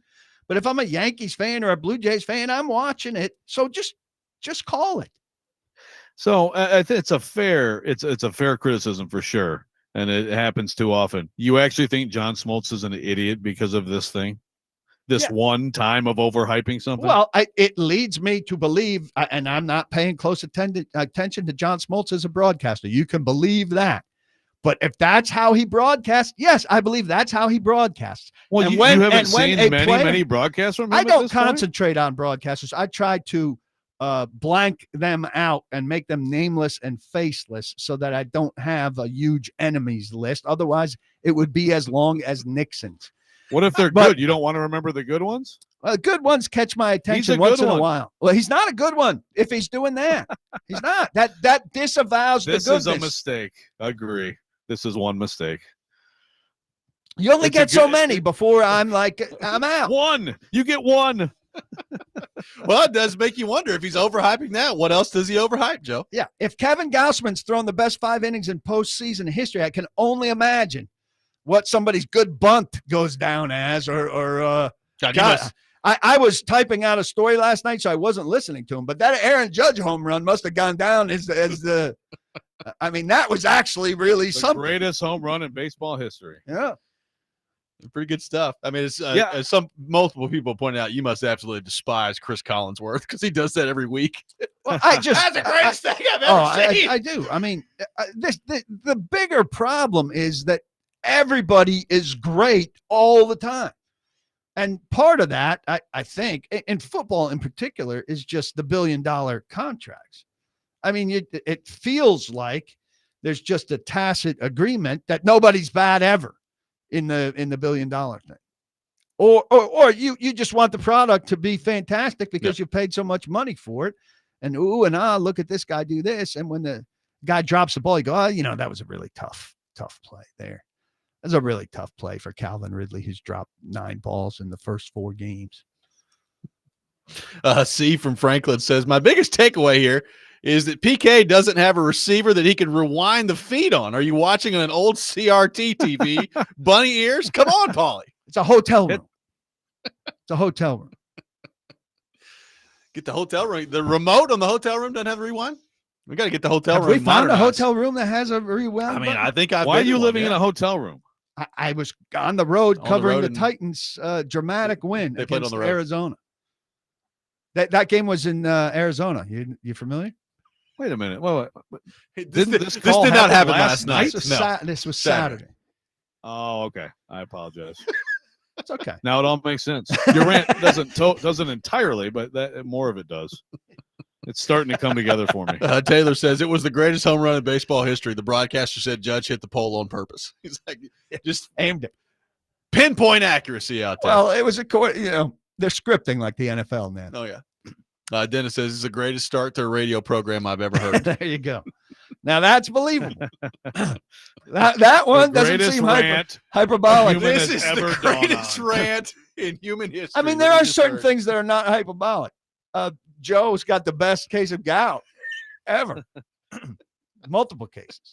I don't know. I've looked on the Ongoing internet, case. man. Like there's some people who have some gout that like blows mine away. No, man. don't Just tell you. downplay. I mean, You're my really gout killing can my be pretty case. Good. It's not elite, man. It's not elite. it's totally elite. Oh, it's elite. Look at you you downplaying. know what the best part finally is? have something great. It's the you most finally- discussed gout ever. That's for sure. You finally have something great, and you're trying to downplay. The best part is An it's coming achievement. back in full force next week, baby. I'm going to get you what should it be, a cup or a plaque? We're gonna get a The text greatest message gout ever. next Sunday night. Gonna get a text message. Hey guys, My foot is really. I don't think I can throbbing. make it in tomorrow, man. Yeah, I those might be stairs are able- real tough. I might be able to do it by phone, but maybe not. Hey, I like the way your face. I'm looking at the video now, and you're not. I'm looking at that siding. Your face isn't even in the picture. Well, It's I'm- terrific. I'm- It's Robbie and I, the 2 bald guys, and then siding with you like a quarter of your head in the very low corner. It's I'm- terrific video. the sun is beating down on me, and I'm not prepared right now. So Have I'm like, Katie hiding hold behind an a umbrella post. over your head. Oh, Katie, I need some shade. That'd go. I'll let you. Yeah, I'll let She you start. well. She start putting Why don't meat you ask? powder in your energy drink, like arsenic.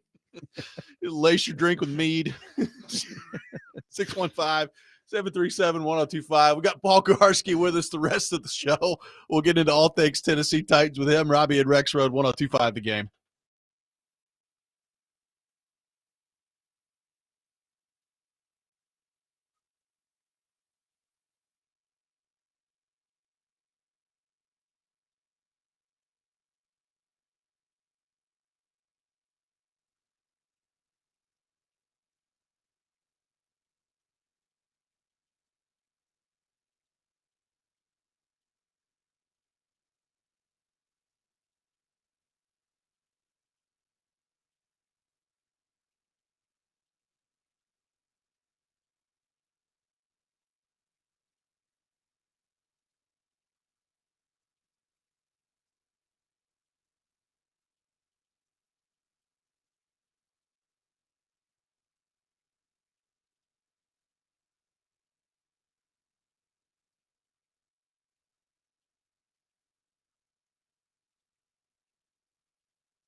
Stand back.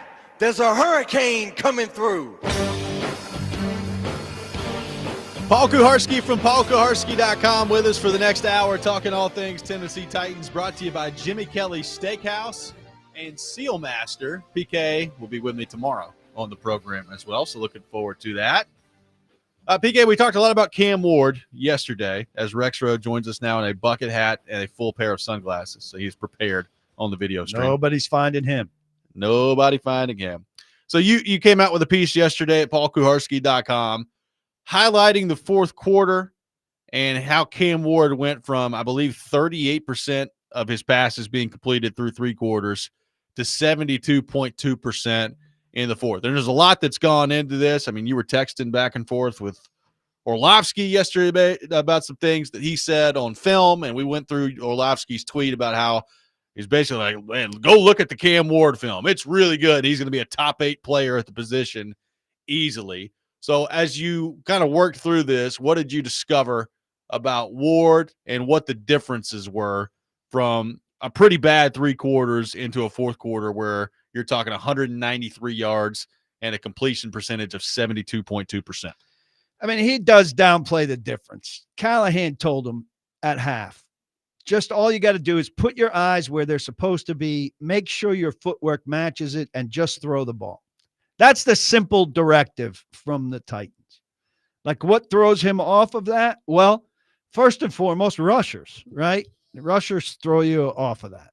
And the people getting in your way, people taking your eyes off of where they're supposed to be. But then also Nick Holtz was talking yesterday about, Buda Baker and disguised coverages. And so, if you have a guy like Buda Baker who's starting near the line of scrimmage, will drop into cover 2, will go over into the flat in cover 3, will blitz. There's a lot to sort through there. And teams that are capable of it are going to do things like that to try to confuse a young quarterback. And that takes your eyes away from what they'd like your eyes to be on. He seemed to just kind of snap into it. And they need to have him stay snapped into it. Orlovsky was raving about him. Orlovsky showed plays outside of the fourth quarter, a couple of which were drops. But, what he sent me, he put online, a couple, 1, 2, 3, 4, 5, 6 other plays. And then somebody put the video Orlovsky got burned for putting video online. Yeah. It's so ridiculous that, if you're of certain stature, the league burns you. And he's a partner of the league, ESPN, right. But the league prevents him from putting video on. But if you're lower stature, all kinds of people can put video online. So I tweeted back and I said, I would like to see some of these analysts who love him discuss the bad plays. Show me some of the bad plays and tell me what's going on. Because even if you give Cam Ward, Pro Football Reference says 8 drops. I think they're very conservative with drops. I gave him 12 drops, and that boosts him to a 59% completion percentage, which still isn't what you want. Right. And so I tweeted that back at him, and he said, I would tell you not a lot of baked in easy completions to boost percentage, not a ton of RPO or easy free completions. Trust me, not perfect, but so much good. So that's a story on Cam Ward now. Now you need fourth quarter Cam Ward. He set a standard there. How much of that can we see? I'm not expecting 4 quarters of it, but I'm expecting more than 1. Another thing, like with the stat on the completion percentage, all the other quarterbacks have drops too, so right. It's like, and that's people want me to throw out the throwaways. Well, all the other quarterbacks have throwaways too. Yes, exactly. I think that's really interesting. I guess obviously he's been bullish about him, and it seems like there are some people who are like that. I mean, Riddick is another one, right? And I feel like anybody who's watched everything in real time, I don't know, you tell me, PK, is there anybody who has watched Cam Ward in real time throughout this whole thing who thinks, oh, there's no question this guy's going to be one of the top guys in the league? I don't I don't think so. Not no question. I kind of feel like about him as I felt about Marcus early. And about Marcus early, I regularly said I think he has the skill set and the mindset to be a franchise quarterback. I'll say that about Cam. I think he has the skill set and the mindset to be a franchise quarterback. But there's a long way between here and there. And it's so much of it is like doing the, again, just he's a rookie, but it's like doing the mundane that keeps drives going and but maybe to the point of the RPO, and this has been a conversation, right? Why aren't there more RPO stuff like that? Maybe they are making it harder on him than they should. Well, I think they've talked a lot about the short stuff that he's passing up. So, Right. Orlovsky saying not a lot of baked in easy completions. I think there are some baked in easy completions, and they've talked about him being a hunter, and he's hunting for, there was one of these games early, maybe it was the Rams game, where he was throwing past an open Tyler Lockett into a more difficult window downfield. That's not them. And that's not the coaches. The coaches have provided a play where Tyler Lockett is open underneath and Cam Ward is passing on that. It took me back very vividly to an opposite scenario where Jeff Fisher said, and it echoes and echoes and echoes with those of us who were around, never pass one up to get to another one, which drove us crazy. Like occasionally you got to pass one up to get to another one. And the Titans were never a big play team. And Yancey Thigpen, people laugh about Yancey Thigpen, but he came in and said, listen, it's nice to drive down the field in a 19-play drive, but nothing breaks a defense like a big play touchdown. Yeah. And there was no talk of that here for years and years, and they never had guys who could do it. Well, and look, I don't want Ward to swing too far the other way either, because I don't want him to just turn into some guy that's taking a check down all the time.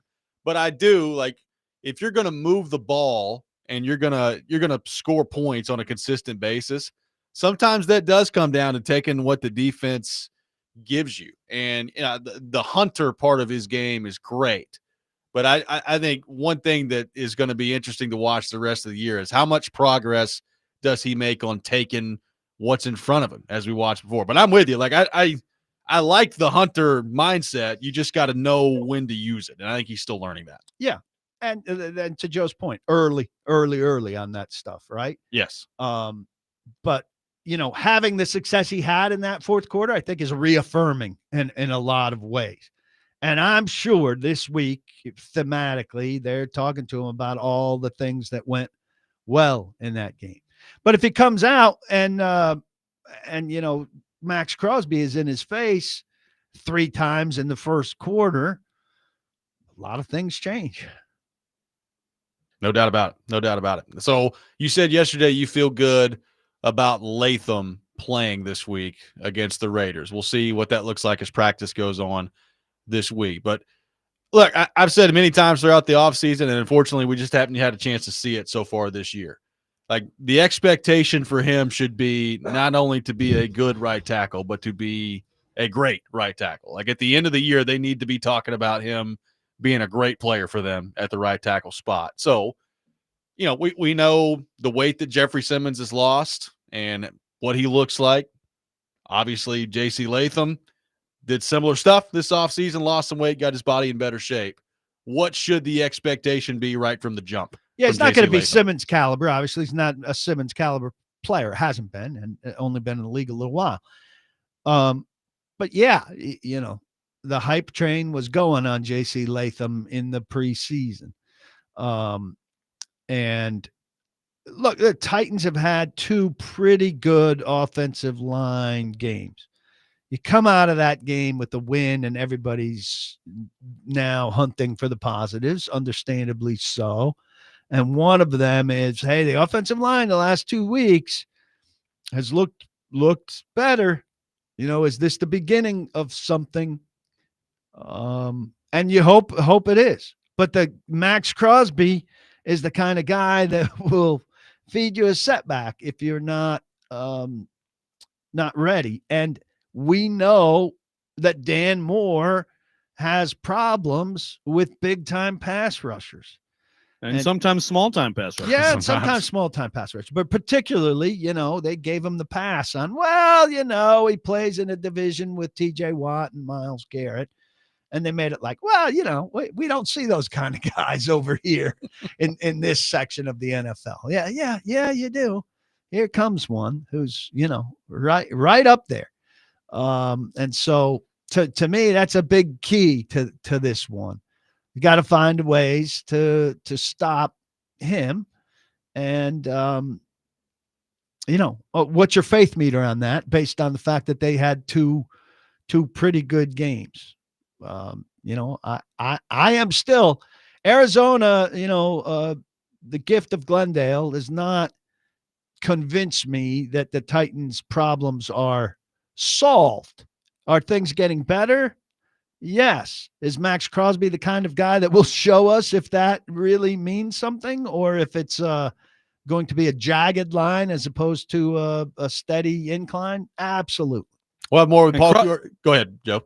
All right, real fast. Crosby will be coming at Latham, I think, all day, right? That's pretty much, he's always on that side, isn't he?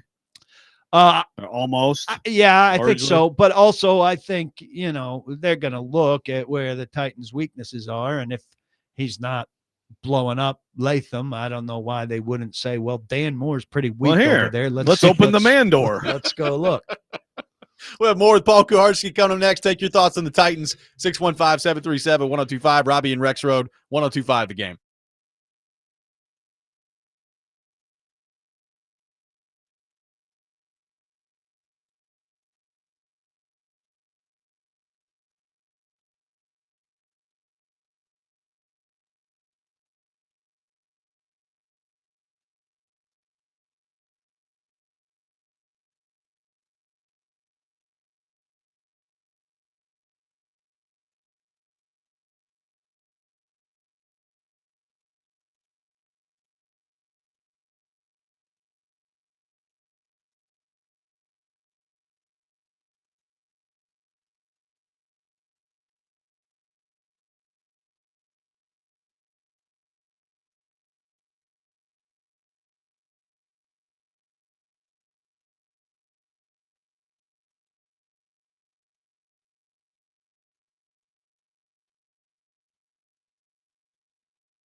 Welcome back in, Robby and Rexrode. Paul Kuharsky with us from paulkuharsky.com, taking your thoughts on the Titans, 615-737-1025.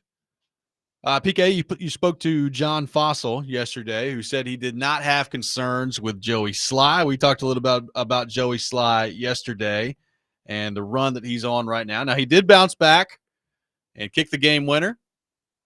It was a little bit of a shaky game winner, but he kicked it anyway, and it counted, and it went through. But he's missed a lot of field goals / extra points as of late. So as we move forward here, starting on Sunday against the Raiders, how shaky do you think the ground is for Joey Sly, and how close do you think they are to, if it continues to be a problem into next week, maybe looking at changing things up at kicker? Well, I think they're going to defer to him, to Fossil. And I think to a degree, he certainly deserves that. But look, they are awfully kicker reliant. The thing is, does the kicker on the street, who comes in and hits 10 of 10 on a practice field, they probably set him up with a holder and a God, what can I snapper, long snapper and a holder.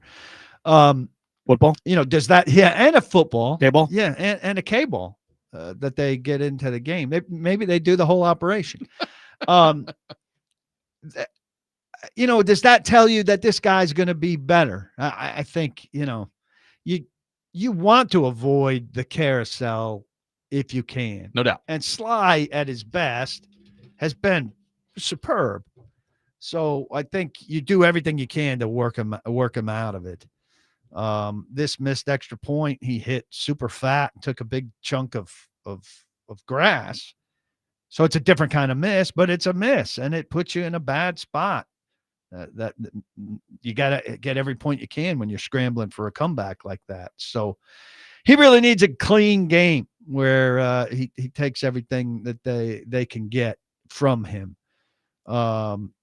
Hecker was great. And the other thing that Fossil said, they had 3 penalties on special teams, and he kind of talked like Jim Washburn used to talk, the defensive line coach who had, Curse and that group, where he was willing and Fisher was willing on his behalf to take a certain amount of penalties based on aggressiveness. If they were a little twitchy and jumped a little bit, he thought, well, the trade-off is when we're twitchy and we time it up right, we're getting a 8-yard sack.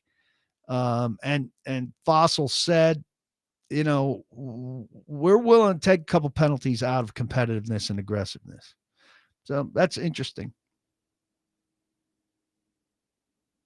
I want to apologize for my usually I'm able to deal with the the text line. The sun is beating me down right now. Is there no other place in Florida to sit other than where you are? Well, I think people are sleeping inside. Get Rexrode out there and just fry him on the deck. I mean, I've put on. They don't have doors on their bedrooms, and well, yeah, but I mean, I'm sitting here. I'm trying to not. Note to self: next rental should include an umbrella on the patio. Yeah, I'm looking around. Yeah, there isn't one, is there? But I can't really deal with the text line today. So what he's saying is, Robby, take over the text line, please. Well, someone was trolling me on on the Arch Manning. I mean, Robby, like, how many times did I scream about Arch Manning? You regularly were. I mean, I cried about it way more than I should have. That's true. You did. But it was it's ridiculous. No more planning for Manning, as someone texted earlier when the sun wasn't in my eyes and I could read the text line. He's been off. There's no getting around it. Is that your question for PK? Yes. I agree that Arch Manning has been awful.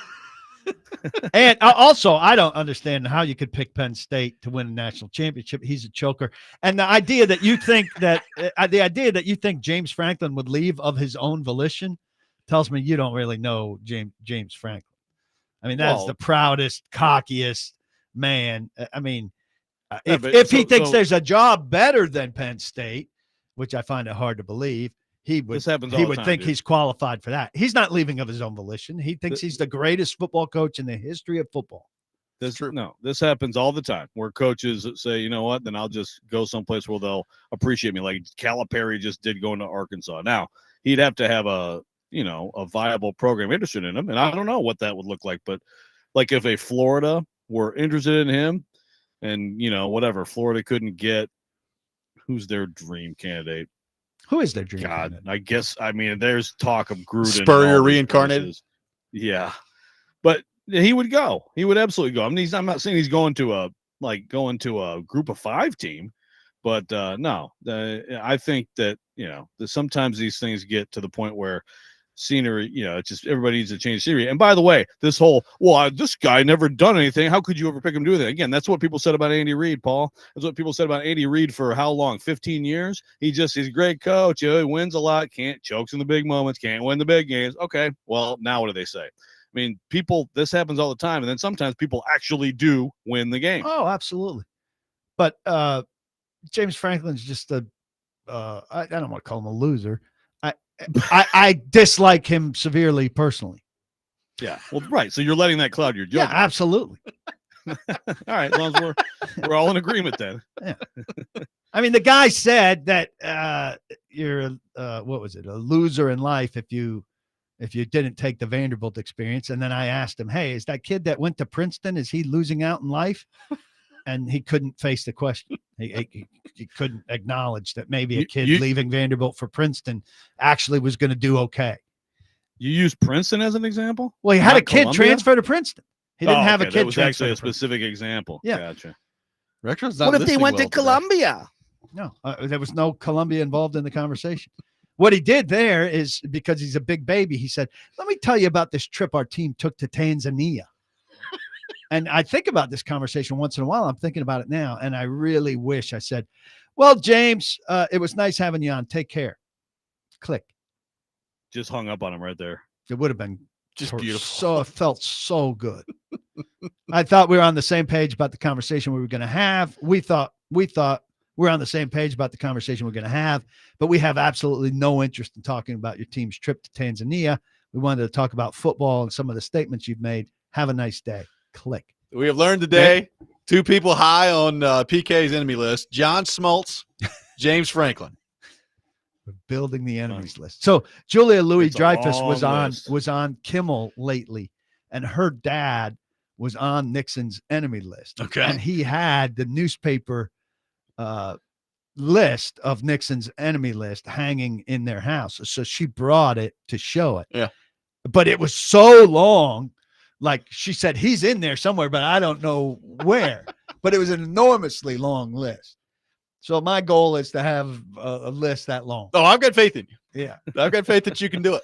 I think you can pull it off. We'll have more with PK coming up next. Take your questions on the Titans, 615-737-1025. Robby and Rexrode, 1025 The Game.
Welcome back in, Robby and Rexrode, 102.5 The Game.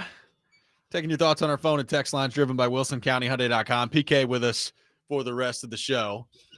PK, we saw Tyjae Spears return to action, kind of. I think he had 4 touches in the game coming off the high ankle sprain. As he gets back in the fold and he gets healthier and healthier, presumably, over the next couple of weeks here coming off the injury, how involved do you expect him to be with the offense? And what sort of things can they do with him that maybe they haven't gotten to yet with the offense? Well, through 4 weeks, they had thrown to running backs as little as anybody in the league. And understandably so, based on their personnel. I think in the interest of mixing things up, you'd look, in the preseason, he looked really good before he got hurt in terms of his quickness and his ability to get things done in space. Can they create things where they get him the ball in some space? I mean, you watch some of these games. You watch the Monday night game, Jags and Kansas City, and you just see people getting the ball, towards the perimeter, close to the line of scrimmage with room. And the Titans have not been able to create those scenarios. And I think that's a big, big part of their offensive problem. And I don't know how they change that. I don't know if they can change that, but that's if I'm listing what is the difference between the Titans and most not even great offenses, like an average NFL offense, that's a big part of it. And if they can solve that, I mean, if they get anywhere close to solving that, Spears has to be a part of it. This does bring up a question I wanted to ask both you guys, and I apologize if you hit it hard yesterday, but who's because you mentioned the Jags, PK. I mean, the Jags and the Colts. We've had a lot of fun. We've had a lot of fun actually at the expense of both of those organizations. So who is owed the bigger apology right now? Jags and Jags fans or Colts and Colts fans? I mean, I think the Colts, because when I saw Daniel Jones was the quarterback, I just laughed. I was like, well, they're gonna be awful. At least with the Jags, I had no idea. We joke about their 12-year-old general manager and Liam Cohen coming in as head coach, but they had Brian Thomas, Trevor Lawrence. He's not great, but Trevor Lawrence has played reasonably good football at times throughout his career. So you knew there was something there in Jacksonville. I didn't expect him to be 4-1, but the Colts look fantastic. Colts could be 5-0. I think the most impressive thing I've seen from them actually came in their loss to the Rams. They absolutely should have won that game. And I think that they're legit. And I did not at first, but I think they're pretty good. Oh, I severely underrated the Colts. I didn't know what the Jags would be, but I thought they had a chance. I thought the Colts would be bad, and I thought that they would clean house after the season. So I Chris Ballard, lifetime appointment, man. Apparently so. Hey, listen, the thing is, you look at them, and it's not like they've had any transformational free agent signings. This is a lot of draft picks that are have gotten better, and all of a sudden it's wow, they actually have quite a few good young players, good young skill players, some good guys on D. You got to tip the cap, right? It's a stay the course thing too. I mean, I think Steichen certainly showed some promise, but I don't think anybody thought hey, you got to stick with this guy and things will work out in the long run. Ballard, like you said, has been there forever. And if you're looking for a case for patience, I mean, that was a matter of them finally finding a quarterback and like you said, waiting and giving some time for their draft picks to pan out. We did say yesterday, kind of two extremes here. Jags, in the first year of the young coach after a lot of turnover, and Colts with a long stick with it. I mean, it's not like Steichen's been there forever, but Ballard has. Two extremes in terms of approach. So on the both of them working better than the Titans. Well, there's no doubt about that. So PK, we've talked a lot about the offense and Ward's performance in the fourth quarter against Arizona. Do you take anything at all away from that as it relates to Bo Hardigree and the play calling? Like, it's a situation where you're trailing in the game. Like, it's not like it's a normal first 3 quarters of the game football situation. Like, they had to go soft zones, all those things. So there's limited, I guess, play calling that you've got at your disposal because everybody knows you're throwing the ball. But is there anything at all you take away from it on the Bo Hardigree front? Well, he's felt success. I mean, I think that is a big part of it. You've felt success, and there's a certain confidence level. But yeah, the Raiders aren't coming out sitting on the lead like the Cardinals were doing. And again, the Cardinals completely botched that game. But it's more about their 3 stupid plays than it is about sitting on 21-6, because all the evidence was sitting on 21-6 against the Titans with the bad play. And it really shouldn't have been 21-6 because, the running back lets the ball go at the goal line, and that would have iced the game. Yeah. But again, I think, Cam and the receivers and the line and the defense getting a 3 and out, those are all real things that happened. So you don't have to put an asterisk on it and say, but the Cardinals were doing this. Maybe on the play calling front, you have to do that a little bit more. So the players in practice had success doing their thing. That's significant. Play calling wise, I think, they're saying, well, we were doing it against some softer zone coverage and everything, and that's not going to apply to what we do coming out of the gate against the Raiders. Nevertheless, hey, what we did worked, and so let's show that what we do against what the Raiders open in can work. How much as absurd as this was, how much does just the result have a chance of doing anything positive inside the building? Well, I think, Lockett said this kind of doubles down your buy-in, a lot of guys threw around resiliency, a week after that was my big question. So, and some of them with the undertone that it had been a conversational topic during the week. So you're welcome for that.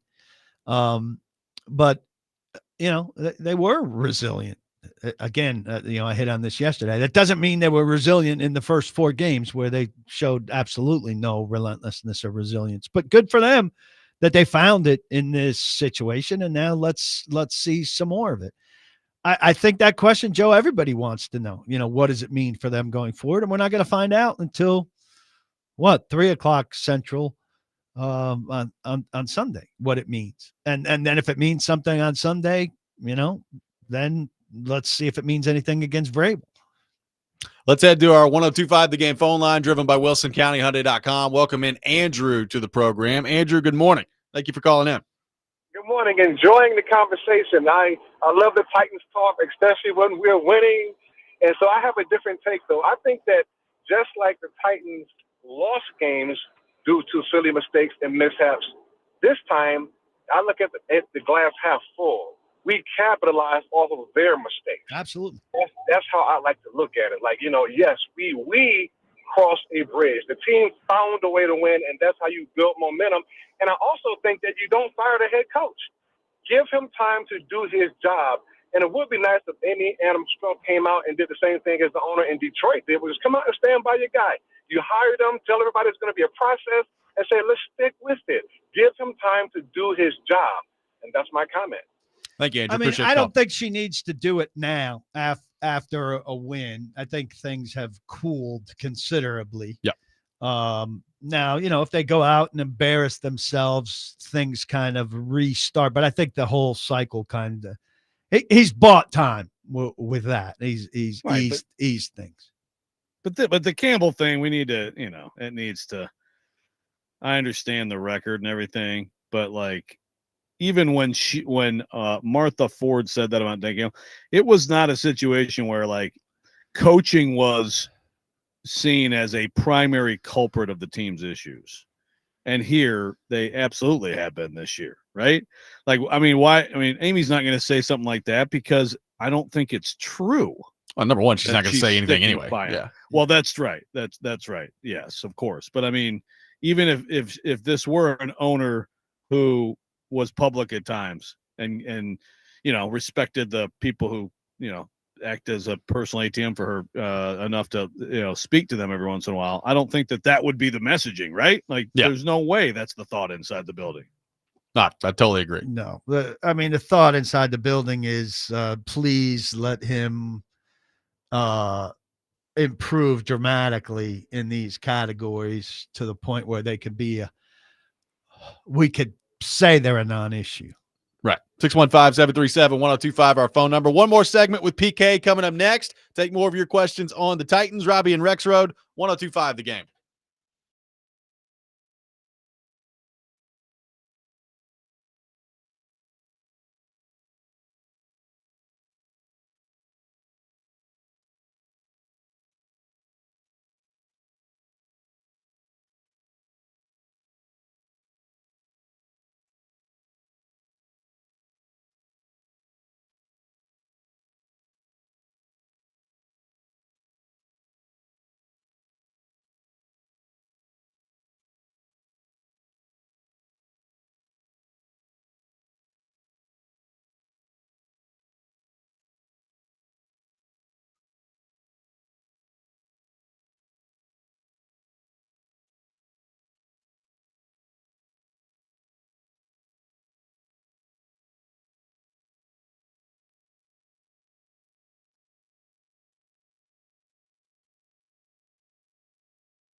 Final segment of the day, Robby and Rexrode, 1025 The Game.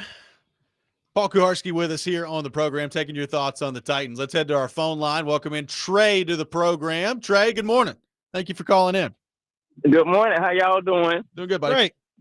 Hey, PK. Hey, I want to ask you a question. Without the Luke plays that we had at the end of the game on Sunday, how realistic do you think the Titans' chances are on winning this game on Sunday? Because I think because the Raiders got ran up on last Sunday, they're going to come out fast. And do you think we'll be able to match the points with the Raiders? And y'all have a good day. Thank you. Thank you, Trey. I mean, the Raiders are no offensive juggernaut. They're not. So, I mean, this is a good game to follow that game. Yeah. But I'm still not going into any game thinking the Titans are going to win. I think they're in the best position they've been in a long time to win, in that they should have juice in a way that they haven't, and confidence in a way that they haven't. But, you use the baseball adage, it's as good as your next day's starting pitching. How does Cam Ward come out? And, I think in the first 10 minutes, we're going to have a feeling like, has this team hit some level of transformation, or do they go back to what they've been? And they're not going to get the breaks that they got. They might get one or two breaks, not of the same scale that they got against the Cardinals, but you got to make your own breaks. So they need to dial it up. Well, the other thing on that is Brock Bowers, like, he's week to week with a knee injury. And Pete Carroll said Monday that they're just going to look at him this week. He's dying to play, but there's no answer on that front yet. And if he can't go, I mean, that's a huge thing for the Titans. I'm just glad Trey called us and didn't use the opportunity to tell us how bad Cam Ward is. So maybe there's a lot of things that are starting to that fourth quarter, it's hard for anybody to be critical. It was good. Now the defense, you said it earlier, Pete. It's like, you get that 3-and-out, but it's also that's along with all those crazy plays that made this possible. This happens so often in football where the team with the big lead puckers up and just, it's like almost like you can sense it on the other side too. Like they're not messing around with anything, and you can get them stopped and you can get the ball back. I still have like again, people talking about the best play being like L'Jarius Sneed running fast and almost almost influencing, almost having any influence on a play whatsoever. Like, I still have concerns about this defense. I think to your point, this is one of those opponents. There aren't many in the NFL where you go into a game and you feel like the Titans defense as constructed could actually win more than lose. But I don't think there's too many teams you feel that way about it right now. Do you? No. And like, here's a perfect example. Jalen Armour-Davis. Yeah. We talked to Denard Wilson about him yesterday. He says, well, he really needs to settle into a game. Once he settles in, we're pretty happy with what he does. Well, this is a professional football player. And he needs 8 minutes before he can play. Like, you've got to solve that a couple issue. Touchdowns and then kind of get your feet wet. Right. And then he's great. After we're down 14-0, they're fine. I mean, he bites on a move and he catches up to a guy and he's with him at the goal line. And Xavier Woods is with him too. But we got to settle down after we give up that touchdown to Marvin Harrison Jr., who struggled most of the season, but we give him some confidence where he can beat a 2-on-1 at the goal line. I mean, I understand Denard's being honest, and it's clear that's the case. Yeah. But think about it. One of our starting quarterbacks needs to settle into a game. I mean, that's not a quarter. You're not talking about a rookie quarterback we need to get him some easy completion so he can settle into a game. We're talking about a corner who's conceivably going to be one-on-one with the receiver, and the receiver's hearing, oh, well, for the first 8 minutes of the game, I'm going against a guy who needs to settle in. With Tom Brady's watching the film this week and he's helping Chip Kelly out over there. What do you think he's saying, Joe? He's saying, like, hey, Jalen Armour-Davis, you better pepper him in the first 9 minutes, baby. 9 minutes, let's go out. After that, scale back because he gets reasonably good. He gets to a replacement level player after that. But before that, he's a UFL guy. Get some calisthenics in, get some jumping jacks in between series, and then finally really feel ready. I mean, that's the state of the roster. Yeah, no doubt. So you asked Herndon about this yesterday. I'm interested to get your thoughts on it. Cedric Gray, a lot of talk about him. He will be writing about Cedric Gray. We've changed up our plan after 2 days of war. There we go. So Cedric Gray coming at paulkuharsky.com. What are your thoughts? It's been very noticeable from him the last couple of weeks. Herndon said yesterday he thinks he's playing at a really high level right now. So What do you see from him? How sustainable is it with Cedric Gray? We have this ongoing conversation in the press room. Who's not the problem? It's a short list. Yeah. Cedric Gray is on the list. Cedric Gray is not part of the problem with the Titans. Cedric Gray is a young second-year player who's actually on the growth curve that you want, right? Cedric Gray is not the problem. And that is like a gold star if you're on this team and you're graded as not the problem. Good for him. It's getting better. And I think he's a guy right now that people should be looking at saying, I want to follow the curve that this guy's followed. He had to fight to overtake James Williams. He's winning the coach's confidence. They're talking well of him. Rand Cook. And that's 2 games in a row. Well, they should do like the Buckeyes, the helmet stickers. They should do NTP, not the problem stickers for people. NTP. Yeah. That's another NTP for you. If the Titans had helmet stickers, they'd be like, that we're through 5 games and there'd be like 6 stickers. Simmons would have Gray, a sticker for every game. Gray would have 2 bunch. stickers. Calvin would have 1 sticker. Skoronsky would have a couple of stickers. Yeah. Yeah. How many not the Sly problem? would How have many a not couple the problems stickers. Are there? Sly would have a couple stickers, and then they'd take a couple stickers Take away. Yeah. Give me those back. Let me see those again. He'd end up neutral. That Buckeye stickers We Are Sports Center was a pretty good one. That's pretty good. Buckeye. That was good. Buckeye. All right, boys. How we feeling? NTP. How we NTP. feeling about your teams tonight? Game 4 for the Tigers. Game 4 for the Yankees. How we feeling? Joe, go first. We got about a minute. Not great. I mean, Casey Mize is going to have to pitch well. This lineup this is not a championship middle of the order whatsoever. Riley Green and Torkelson. So they keep coming up not big at all in big moments. But if we can get to Game 5 with Skubal, that's all I want, man. Give me at least one more game of watching Skubal pitch. Cautiously optimistic. I mean, they're bullpenning. Toronto Blue Jays, were the best team in the AL. Yeah. They're bullpenning a playoff game. It's kind of amazing. Against I don't think Schlittler is going to do what he did last game, but I like the Yankees lineup chances against a bullpenning game. Clutch moment from Aaron Judge last night. PK is going to be with me tomorrow on the program as well. Yeah. Either very high or very depressed. Could be. There's a wide range of what we could see tomorrow. Don't be too high. Andrew Burnett I'm not like will you. be with us at 7:30 tomorrow. Charles Robinson from Yahoo Sports at 8 o'clock. Rexrode back on Friday. We hope the gout stays away until then. Joe, we'll see you then. PK, we'll see you tomorrow. Don't block the box. Be sure to lock your locks. Next Man Up with Jake Lyman coming up next. You're listening to 102.5 The Game.